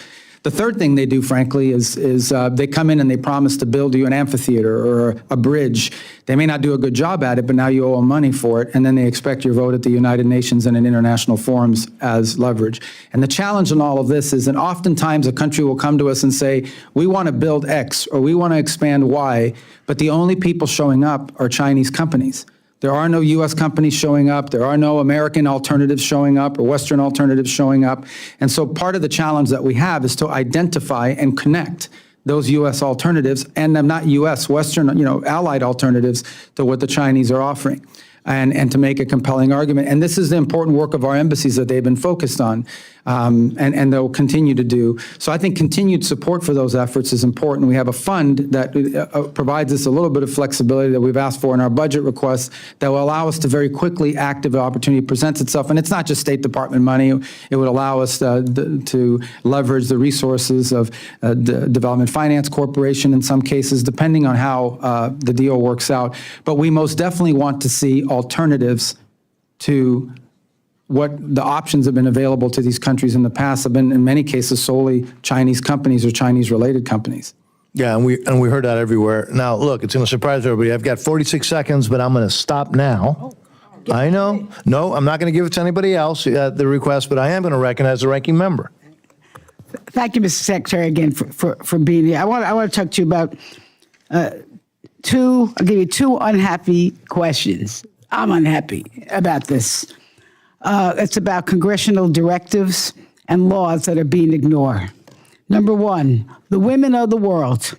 Women, when they have access to education, capital, jobs, and ability to fully participate in our economy, they lift families out of poverty, they grow markets, they strengthen communities, they create more stable societies. When they have a seat at the table in governments and peace negotiations, peace agreements actually last longer and nations are more secure and prosperous. We passed 2 laws. You were the sponsors, I think, of one of them. Women and Peace Security Act of 2017, the Women's Entrepreneurship and Economic Empowerment Act of 2018. And we have not been able to find anything that's being done at the State Department responsible for having these programs carried out. And then we get this notice. I can't even believe it. From your office. The administration does not have a dedicated strategy to increase engagement by women and girls in democracy, human rights, and governance programs. This is not acceptable. And it's not only is it not acceptable, it's just wrong. I'm telling you, if you want to have this country, our country, to be safer, more prosperous, more healthy, you have to uplift the women and the girls of this world. I am pledging to work with you to do that, and I hope you will. I want to go on to another point, which is Gavi. We provided the State Department $600 million for Gavi. That is the vaccine alliance that delivers life-saving vaccines and protect children from deadly diseases like measles, malaria, polio, so forth. Its work has reached nearly half the women's children and has saved over 20 million deaths since the beginning. And now your State Department has not distributed this or not allowing Gavi to distribute this because you're waiting for a response from a vaccine conspiracy theorist. I almost put terrorist. Yeah, he's a health terrorist. Robert F. Kennedy. This is so wrong. I just asked you, I think we asked you about this before, to commit to getting these funds out. Can you do that? I mean, first of all, I don't think it's fair to call Secretary Kennedy a terrorist. I mean, he has strong views on health issues, and you may not agree with them, but I think by and large, he's also made a positive contribution to this administration in a variety of fields, whether you agree with it or not. Okay, well, anyway, listen, you know what? But let me talk about Gavi in specific. As you understand, obviously that's been largely a State Department prerogative. In the past, at the direction of the President, we've allowed Secretary Kennedy, we've worked with Secretary Kennedy on his input to get reforms from Gavi. He wants reforms from the organization, and we've been supportive in pushing those reforms. And what I told the committee in the Senate a moment ago is we've now reached the stage, not anything negative towards Secretary Kennedy, where we've now reached the stage where the State Department will become more engaged in making sure we can reach an outcome, because we have to get to an outcome here. Okay, but just that to allows us reserve my time, preserve our I heard equities. what you said. We do want the reforms that he supports. All right, well, I don't know what reforms. I can't even imagine this man knows what he's talking about. But the fact is, we need to get these vaccines out. And then I just want to, I do want to just say this, that we're still waiting for reports to Congress on the Women, Peace, and Security Act. I hope you can get that to us. You told us that the regional bureaus have dedicated staff on women. Tell us who to call, because we haven't been able to make any headway on that. And I just want to end with this. 2 things I wanted to say. First of all, this ICE is an abomination. And what they're doing, and the immigration policy in this country is an embarrassment. It is inhumane. But it is crazy that you want to let people in from South Africa because they can assimilate while you're throwing out hundreds of thousands of people who have already assimilated and that are important parts of our economy and family life. Secondly, I just want to end with this. I hope that this administration will have the patience in reaching a diplomatic agreement to keep Iran from obtaining a nuclear weapon. But a trade-off should not be giving them the ability to fund proxy terrorists. And with that, I thank you again for being here, and I yield back. Thank you, and you did. Mr. Edwards. Thank you again, Secretary Rubio. We appreciate that you've had an intense day up here on Capitol Hill, and that More intense here than the Senate, I'll tell you that. and that you've been here to share your thoughts, your philosophies, and you've been so transparent with this subcommittee, even where there are obviously some places that we don't agree. But I again can't tell you how much I appreciate the focus of the administration abroad. With that, I've just got one question, fairly short. The U.S. Foundation for Natural Security and Counterterrorism was passed into law as the U.S. Foundation for International Conservation at the end of 2024. And as you know, this foundation was created with the understanding that mismanaged, impoverished, and protected areas across the globe can become safe havens for transnational organized crime, drug cartels, and terrorist networks, all core principles that would fit under the America First agenda. However, funds for the foundation, now under the purview of the State Department, have not been launched, and the funding is frozen. And because the foundation's 2-to-1 private-public match, there's about $600 million that could be stabilizing East Africa and the Sahel region, cracking down on illegal Chinese fishing, stopping cartel-driven deforestation in the Amazon with protected area enforcement. Is this foundation something that you're committed to? And if so, what would need to happen for that to become activated and for the funding to be released? Well, you may correct me if I'm wrong. I think the foundation depends on some appointments that need to happen to there's a governing structure to it that has both presidential and congressional appointments. I think those have not happened yet. And I know that's probably taken longer as a supporter than you would want it to see happen in others. We can't really activate this until it's stood up. And right now it just hasn't been, the governing structure of it is not in place for a variety of reasons. I would imagine part of it is the change in administration with so much going on. We just haven't gotten to the point where we've gotten, I don't believe we have the congressional appointments either on that. I may be wrong about that, but I don't believe so as well. So let me get back to you on where we stand on these appointments, because having that governing structure in place is what's necessary in order for it to be deployed. I can tell you I've heard a lot about it. It has strong supporters in both the House and Senate in both parties. If I'm not mistaken, I think Senator Graham was involved in this effort in the Senate along with Senator Coons, and I'm not sure who the sponsors were on this side. So we've had numerous inquiries, but we've got to get those appointments before we can activate it. All right. Thank you. We'll follow up as well. I yield. Thank you. Ranking Member DeLauro. Thank you, Mr. Chairman. Mr. Secretary, we're currently in the midst of a significant outbreak of a type of Ebola that has no authorized treatment or vaccine. The outbreak is occurring in a region of the world that really is highly insecure, and in the wake of the administration's withdrawal from the World Health Organization, the dismantling of USAID, and the State Department's restructuring of global health engagements, impacting the Centers for Disease Control and Prevention. It is now my understanding that the State Department is now rushing millions of dollars for the response. I would have preferred for funding to be spent on preparedness and detection, just as you outlined in your global health strategy. But here we are, with a growing case counts and people dying. In 2014, in an op-ed, you wrote that it was, quote, inexcusable, end quote, that no senior official had been designated to lead the U.S. Ebola response under President Obama. And today, there is no single designated lead.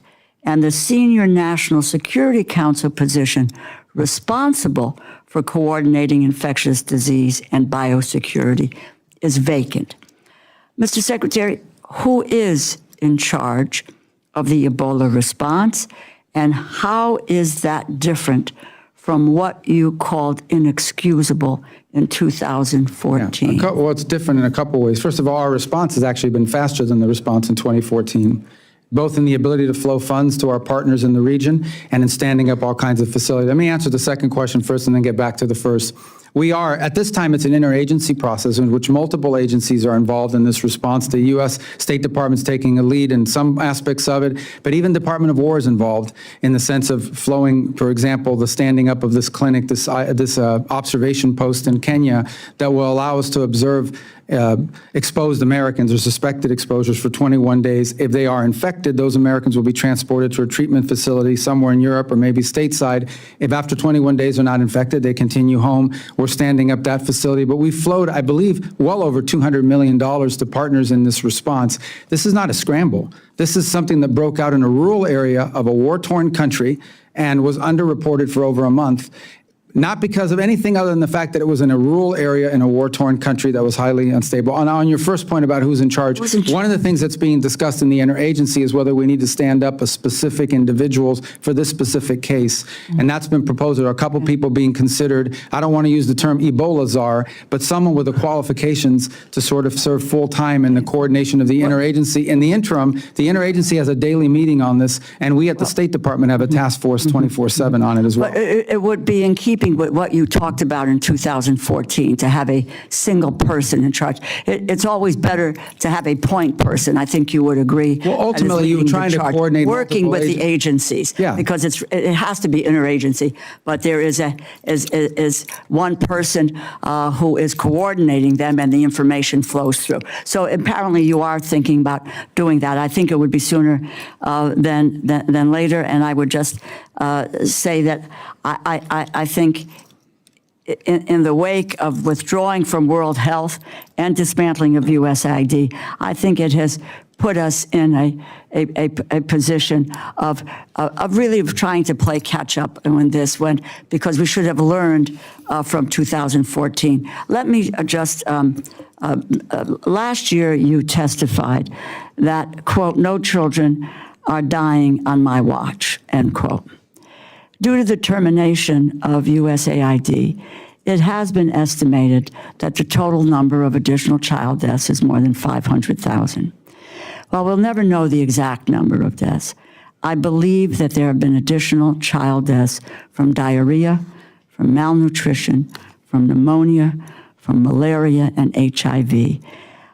I would hope that we would really not accept the consequences of the termination of these programs, because it is unacceptable to see that kind of death and destruction, but that we will have learned that we need some of these programs and the apparatus to be in place that help us to prevent these illnesses and be able to respond rapidly, so that we can be in the position of the United States of preventing death, particularly amongst the children of the world. With that, Mr. Chairman, I Thank you, yield Ranking back. Member. And Well, I just say this number keeps getting thrown around. I dispute that. Those numbers are nowhere near reality. That's not reality.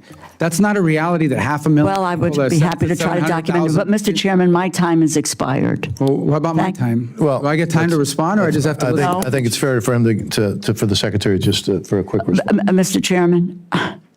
The question was asked, and we've been going a Fine. little bit over. And then if that's the case, I can go back and No, take a look we're at all just- the areas in which this is documented, what the losses are, Ranking because I Member. have that information. Thank you. The Ranking Member, you can always submit that to the record if you well desire. Well, I just want to respond to that point. Let's just give a quick response, and then Yeah, we'll the move quick on. response is this. No country in the world spends more money, not even close, than the United States does on humanitarian assistance. It's not even close. We spend more money, I believe, than the next 3 or 4 countries combined.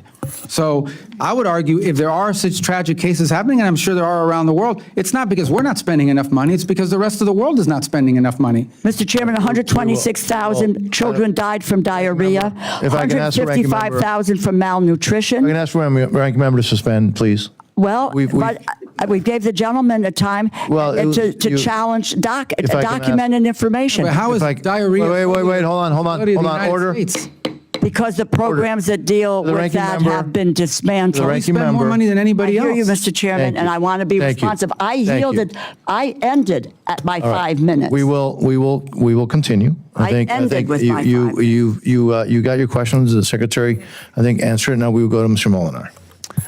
Thank you, Mr. Chairman. Mr. Secretary, you can add on to whatever you'd like to say further, but I also want to ask if you can, we've learned a lot over the past few years about critical minerals, about reliable supply chains. You've been doing a lot in this area with Pax Silica, Quad Critical Minerals Initials Framework. After you maybe respond, I would love to learn a little bit more about that. Well, I mean, I made my point. My point is we spend more money than anybody else on foreign aid, by far, not even close. And we're going to spend it smarter than we ever have before as well. I mean, part of these health compacts, 32 countries around the world have signed compacts with us that will allow us not just to deal with the acute cases that are occurring, but actually strengthen the health programs of these countries so that they become self-sustaining over time. Some will get there in 5 years, some may take 10. But all these countries love these MOUs because we're building their domestic capabilities to address these challenges. I've always said the best foreign aid program is an aid program that ends because the country doesn't need it anymore. South Korea is a great example. This was a country that was an aid recipient. Today they are an aid donor. We'd love to see that replicated, and these countries that are signing the MOUs love it because they've gone from an era of dependency to an era of self-sustainment that we're helping and partnering with them directly with their healthcare systems. We're not just standing up NGOs that come in from abroad and go into the country and tell them this is what you need to be doing. We are empowering the national health agencies of our partner nations so they can deal with this. Now, on the issue of critical minerals, look, it's an issue of global consensus now. Forget about which country it is. It is not healthy for the global economy, and frankly, it is dangerous for national security and the security of the world to depend on any single country for 90% of anything that's critical to your industrial base, your defense base, your technology base. And so I think there is, we hosted Pax Silica, which you mentioned, is a great conglomerate of countries that have signed and cooperating on protecting particularly the supply chains related to artificial intelligence and development in that field, as well as hopefully standards that go associated with it. In the field of critical minerals, we had a ministerial, I don't remember, but March or April this year, earlier this year, we had 36 or more countries attend the critical minerals ministerial. And every country you go into today, and at every embassy around the world, critical minerals are a key component of our diplomacy.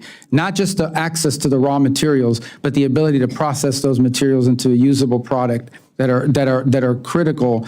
And obviously we are doing that overlaid with a mapping of our vulnerabilities. And I don't say our vulnerabilities, these are the vulnerabilities of Japan, the vulnerabilities of South Korea, the vulnerabilities of the majority of Europe, and frankly of the world. We simply have a hyper concentration of whether it's critical minerals or you could add pharmaceuticals to that, concentrated in the hands of one country. And it leaves us dangerously dependent and cannot continue. And dangerously dependent because you can be cut off in a crisis, you can be cut off in a contingency in which they use it against you for leverage.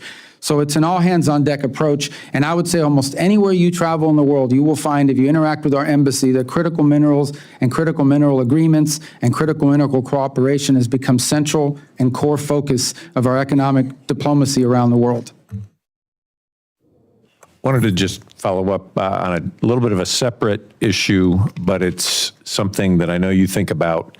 When you think about Haiti and all they've been through, what more can the administration do? What more can Congress do? What ways does the international community need to step up? Well, on Haiti, we have this gang suppression force which replaced the MSS that was standing there. It'll come at a fraction of the cost to the U.S., about 100-something million versus 800 or 900 million, because other countries have stepped up and donated to it. The force is actually over-recruited. The number of commitments we have for the force is larger than the number of slots we needed available. And the core of it is this. These gangs won't just sit back, these groups won't just sit back and watch gangs operate. This international security force that will be there will be on the ground to take and hold territory from the gangs so that the government can gain in strength, hopefully be able to have an election, but also take back their economic vibrancy. This is an effort that was endorsed at the United Nations. It took a lot of work at the United Nations to get it approved, so that's what's opened the door for all these countries to join it. It's going to be a challenge. Haiti's a very big challenge, but this is the best plan we've had in a long time to address it. It has the support of the international community, not just rhetorical support, but monetary support and troop contributions and police contributions. And we hope it's successful. It has to be successful because there is no plan B at this point. Thank you, Mr. Chairman. I yield back. Thank you very much. Ms. Mang, you're recognized. Thank you, Mr. Chairman. Mr. Secretary, this administration has claimed to prioritize curbing waste, fraud, and abuse, but in this department, you've overseen the destruction of over $8 million worth of birth control bought by U.S. taxpayers, even though many organizations have already offered to buy and to distribute them. These are the same birth control methods used by millions of women and girls here in the U.S. If distributed, they could have prevented an estimated 110,000 unsafe abortions and the death of over 700 moms. Your department is attacking them. Earlier this year, 66 of my colleagues and I sent you a letter in January asking about the status of these supplies, but we never got an answer. Secretary Rubio, what is the status of these birth control supplies? We're operating under executive directive not to participate in these programs internationally. The United States is not going to fund this internationally. It's as simple as that. I mean, that's what's happening. But these products already exist. How much have taxpayers spent to keep them in warehouses instead of distributing them? Well, I don't know what it costs to store them in the warehouses per se. I think some of them, as you pointed out, have been disposed of. We're not going to use them. But the government of the United States is not going to be involved in distributing contraceptive and all these other things around the world. And that's a directive we're operating under from the executive order, and that's not where we're going to prioritize our funding. Okay, these supplies are not damaged, expired, or destroyed. Do you have any issues with them being distributed? We're going to follow the directives that are in place. I have an issue in us being involved in that. That is not what foreign aid in the United States is supposed to be paying for. To be honest, it's not. Foreign aid of the United States should be to advance the national interest of our country, and that's what we're going to focus our resources on. And I know there'll be disagreement. People are, making noises in the background here, but here's the bottom line. Well, look, at the end of the day, that is the policy of this administration, and we're going to execute on that policy. Our foreign aid is going to be about advancing the national interest of the United States. And we don't view that this is in the national interest of the United States. We don't know what core national interest of the U.S. do these programs advance for us. We're not just making noises. We're concerned about preventable deaths and life-saving measures for women, for girls, for. I understand, but this at an again, the United States. There are a lot of worthy causes and worthy endeavors around the world. The United States government is not a charitable. But not women and girls around the world. No, of course, women and girls, and every one of our programs, every one of our programs that have to do with foreign aid, be it our work with the Global Fund, be it our work with PEPFAR, be it our work with these MOUs that we have in place on fund, every single one of these involves not, I would say in some cases, more women, girls, and children than they do adult males because of the nature of the aid that we're providing. But you're asking about a very specific type of aid. If I could ask, in March, the New York Times reported that Ken Jackson, a senior State Department health official at the time, wrote a memo to OMB Director Vogt on these supplies, including the option to distribute them. To your knowledge, did Mr. Vogt receive this memo, and did he have anything to do with these decisions? I don't remember that article that you're pointing to or the memo in specific that you're talking about. Do you know if Mr. Vogt had anything to do with the decisions about these supplies? Well, we always, as you guys know, the role that OMB plays, they issue directives on spending to the agencies. That's the role they've always played. That includes in the formulation of the budget we presented to you. I can't speak specifically about whether he saw that memo or whether someone in his office addressed it. So, I mean, Mr. Secretary, you were here in Congress before. You know that for over 6 decades, in a bipartisan way, the U.S. has supported these international family planning programs. They have saved the lives of tens of thousands of women and girls for pennies on the dollar. Last year, despite Congress directing funding for international family planning programs on a bipartisan basis, you told me, quote, "There is no plan to spend that money. We're not going to be in that business globally. We're not going to do it." Just earlier this year, Congress again funded these programs. I want to know, what is the plan, and under what authority are you refusing to spend taxpayer dollars directed by Congress? Well, again, we're working through directives for this year. We'll be in consultation with your staffs about the ones that we're going to be pursuing, and we'll bring those available to you as we make them. But the policy that you reiterated that said last year is the one I've stated here again today pretty consistently.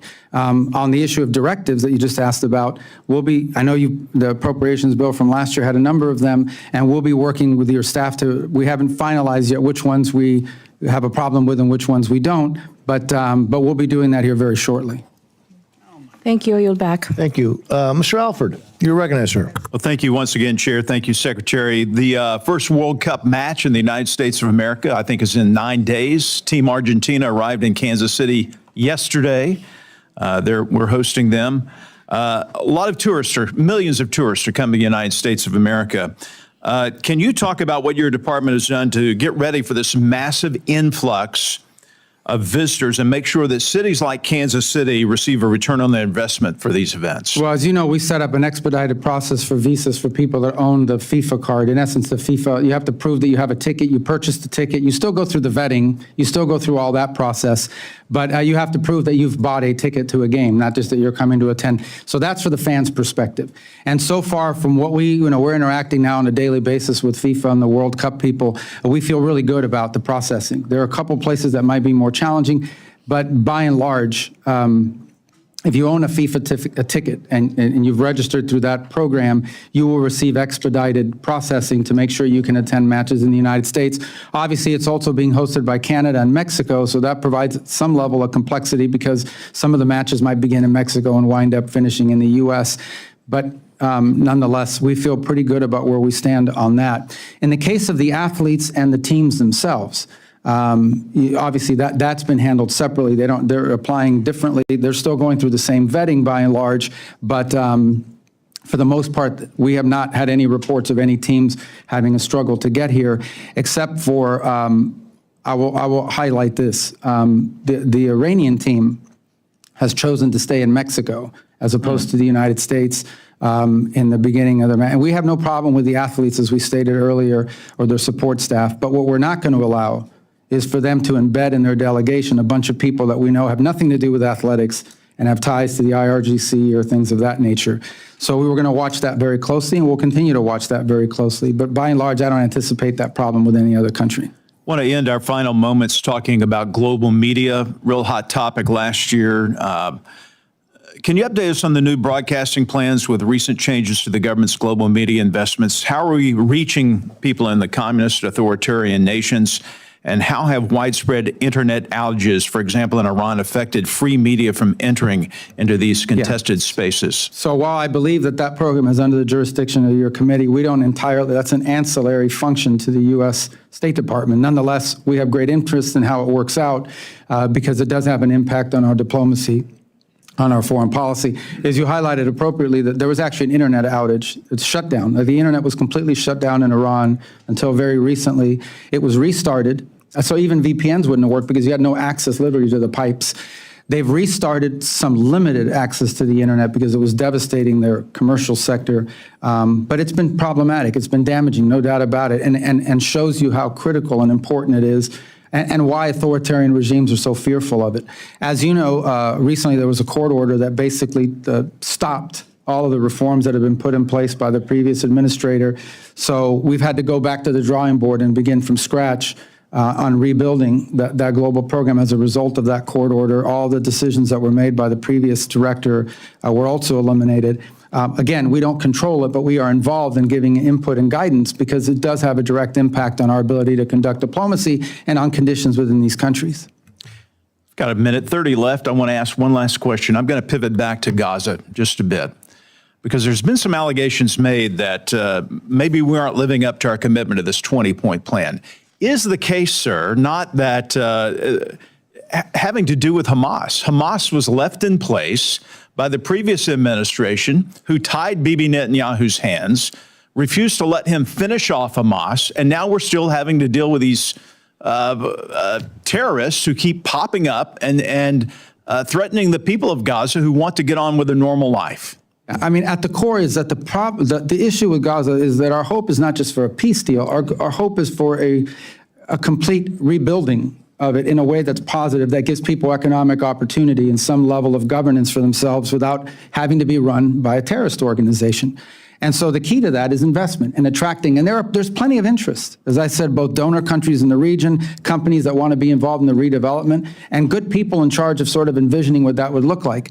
The fundamental challenge at the end of the day will always be that you can get all the pledges you want for assistance in rebuilding. You can get all the interest you want from those who want to go in and be a part of it. No one is going to invest there as long as Hamas is militarized. Because as long as Hamas is militarized, they know that there's going to be a war in the future.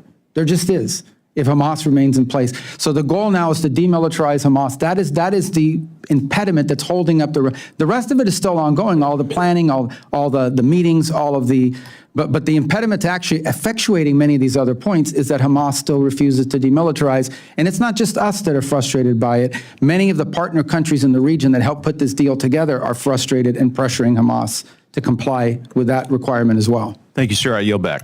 Before I recognize Mr. Siscomani, I just remind the gentleman that two of those players on the, well, at least two, maybe more, but two that I'm aware of right now, top of my head, who are playing for the Argentina national team, play weekly in Miami, Inter Miami. So anyways, thought I'd mention that. Mr. Siscomani, you're recognized. Thank you. Mr. Secretary, everyone here on the panel has welcomed you, and thank you for being here. I'm not sure that our welcoming nature is totally reflected on the 60-degree AC setting in this room. It's freezing, at least for an Arizonan or Floridian. Maybe in the hot seat it's not, but over here it's felt pretty cold. But I do wish to end with more on the warm side of things. And it's been said already by the chairman and some of my colleagues here on the critical mineral side of things. The backbone of our defense system, this is more a statement than the question, because I know you've answered it already, but I want to agree with you on this. Energy infrastructure and the emerging technologies right now, China dominates the global supply chain for many of them, and you address that. This is a serious national security vulnerability. And in Arizona specifically, we play a major role in the solution. My state produces nearly 70% of the U.S. copper and has significant untapped critical mineral deposits that could meaningfully reduce our dependence on foreign supply chains. Yet permitting challenges and the lack of diplomatic coordination continues to slow the process. So I wanted to mention that if you have any further comments on that, please go ahead. But I just have one question on Nigeria, and then you can cover both if you want, and then that'll be the end of my time. I want to acknowledge the administration's counterterrorism successes along the Nigerian partners against Boko Haram. These are meaningful steps forward. Defending people of faith from persecution remains a top priority for this subcommittee, which is why our FY27 bill conditions assistance to Nigeria, one of the deadliest places in the world to be a Christian today. This committee also submitted recommendations to the White House on violence against Christians in Nigeria, and we hope those inform the path ahead. With that in mind, how does the department intend to move forward on this issue, particularly on the atrocities, prevention, and religious freedom protections? Thank you for that. Actually, it's an interesting, not that we were unaware of it, but it was congressional attention to this matter that first brought it to the forefront. Even though we've been monitoring it and watching it for a while, it's members of Congress that really accelerated public attention on the plight of Christians in Nigeria. One of the first things we did immediately is engage with Nigerian authorities, because in many cases what was happening there was not a lack of willingness on their part, it was a lack of capability. In essence, they were confronting groups that in many cases had better weapons, more sophisticated weaponry. In some cases, they were facing a real domestic challenge. And they too jointly identified these terrorist groups, which are the ones that are conducting these massacres, as a threat to their security. We were able to enter into very cooperative arrangements with them. In fact, I've met with their national security advisor on a number of occasions. I know our Department of War folks are working with them quite closely, and have been able to conduct two, significant joint operations targeting these groups, one on December 25th, one as recently as 2 weeks ago that eliminated the number two in the global ISIS affiliates in terms of the, and a very successful operation that in addition to eliminating these individuals, captured a substantial amount of intelligence and items of intelligence value that will inform not just further operations there, but operations in other countries or threats emanating from other countries as well. Since then, we've conducted a couple of other joint operations, much smaller scale. So I think we're at a stage now where the cooperation between the United States and Nigeria in going after these groups is pretty substantial, and I think a good success story. And it's the work of both diplomacy from the State Department, but frankly also, good liaison work with the Department of War. Thank you. Thank you for that. Mr. Chairman, I yield back. Thank you, Mr. Siscomani. As a reminder, members, as you all know, may submit additional questions for the record. Mr. Secretary, look, you have multiple hats, Secretary of State, National Security Advisor. Let me just thank you for your outstanding service to this great country of ours, and also thank you for your time today. You've been very generous with your time. This concludes today's hearing. The Subcommittee on National Security, Department of State, and Related Programs stands adjourned.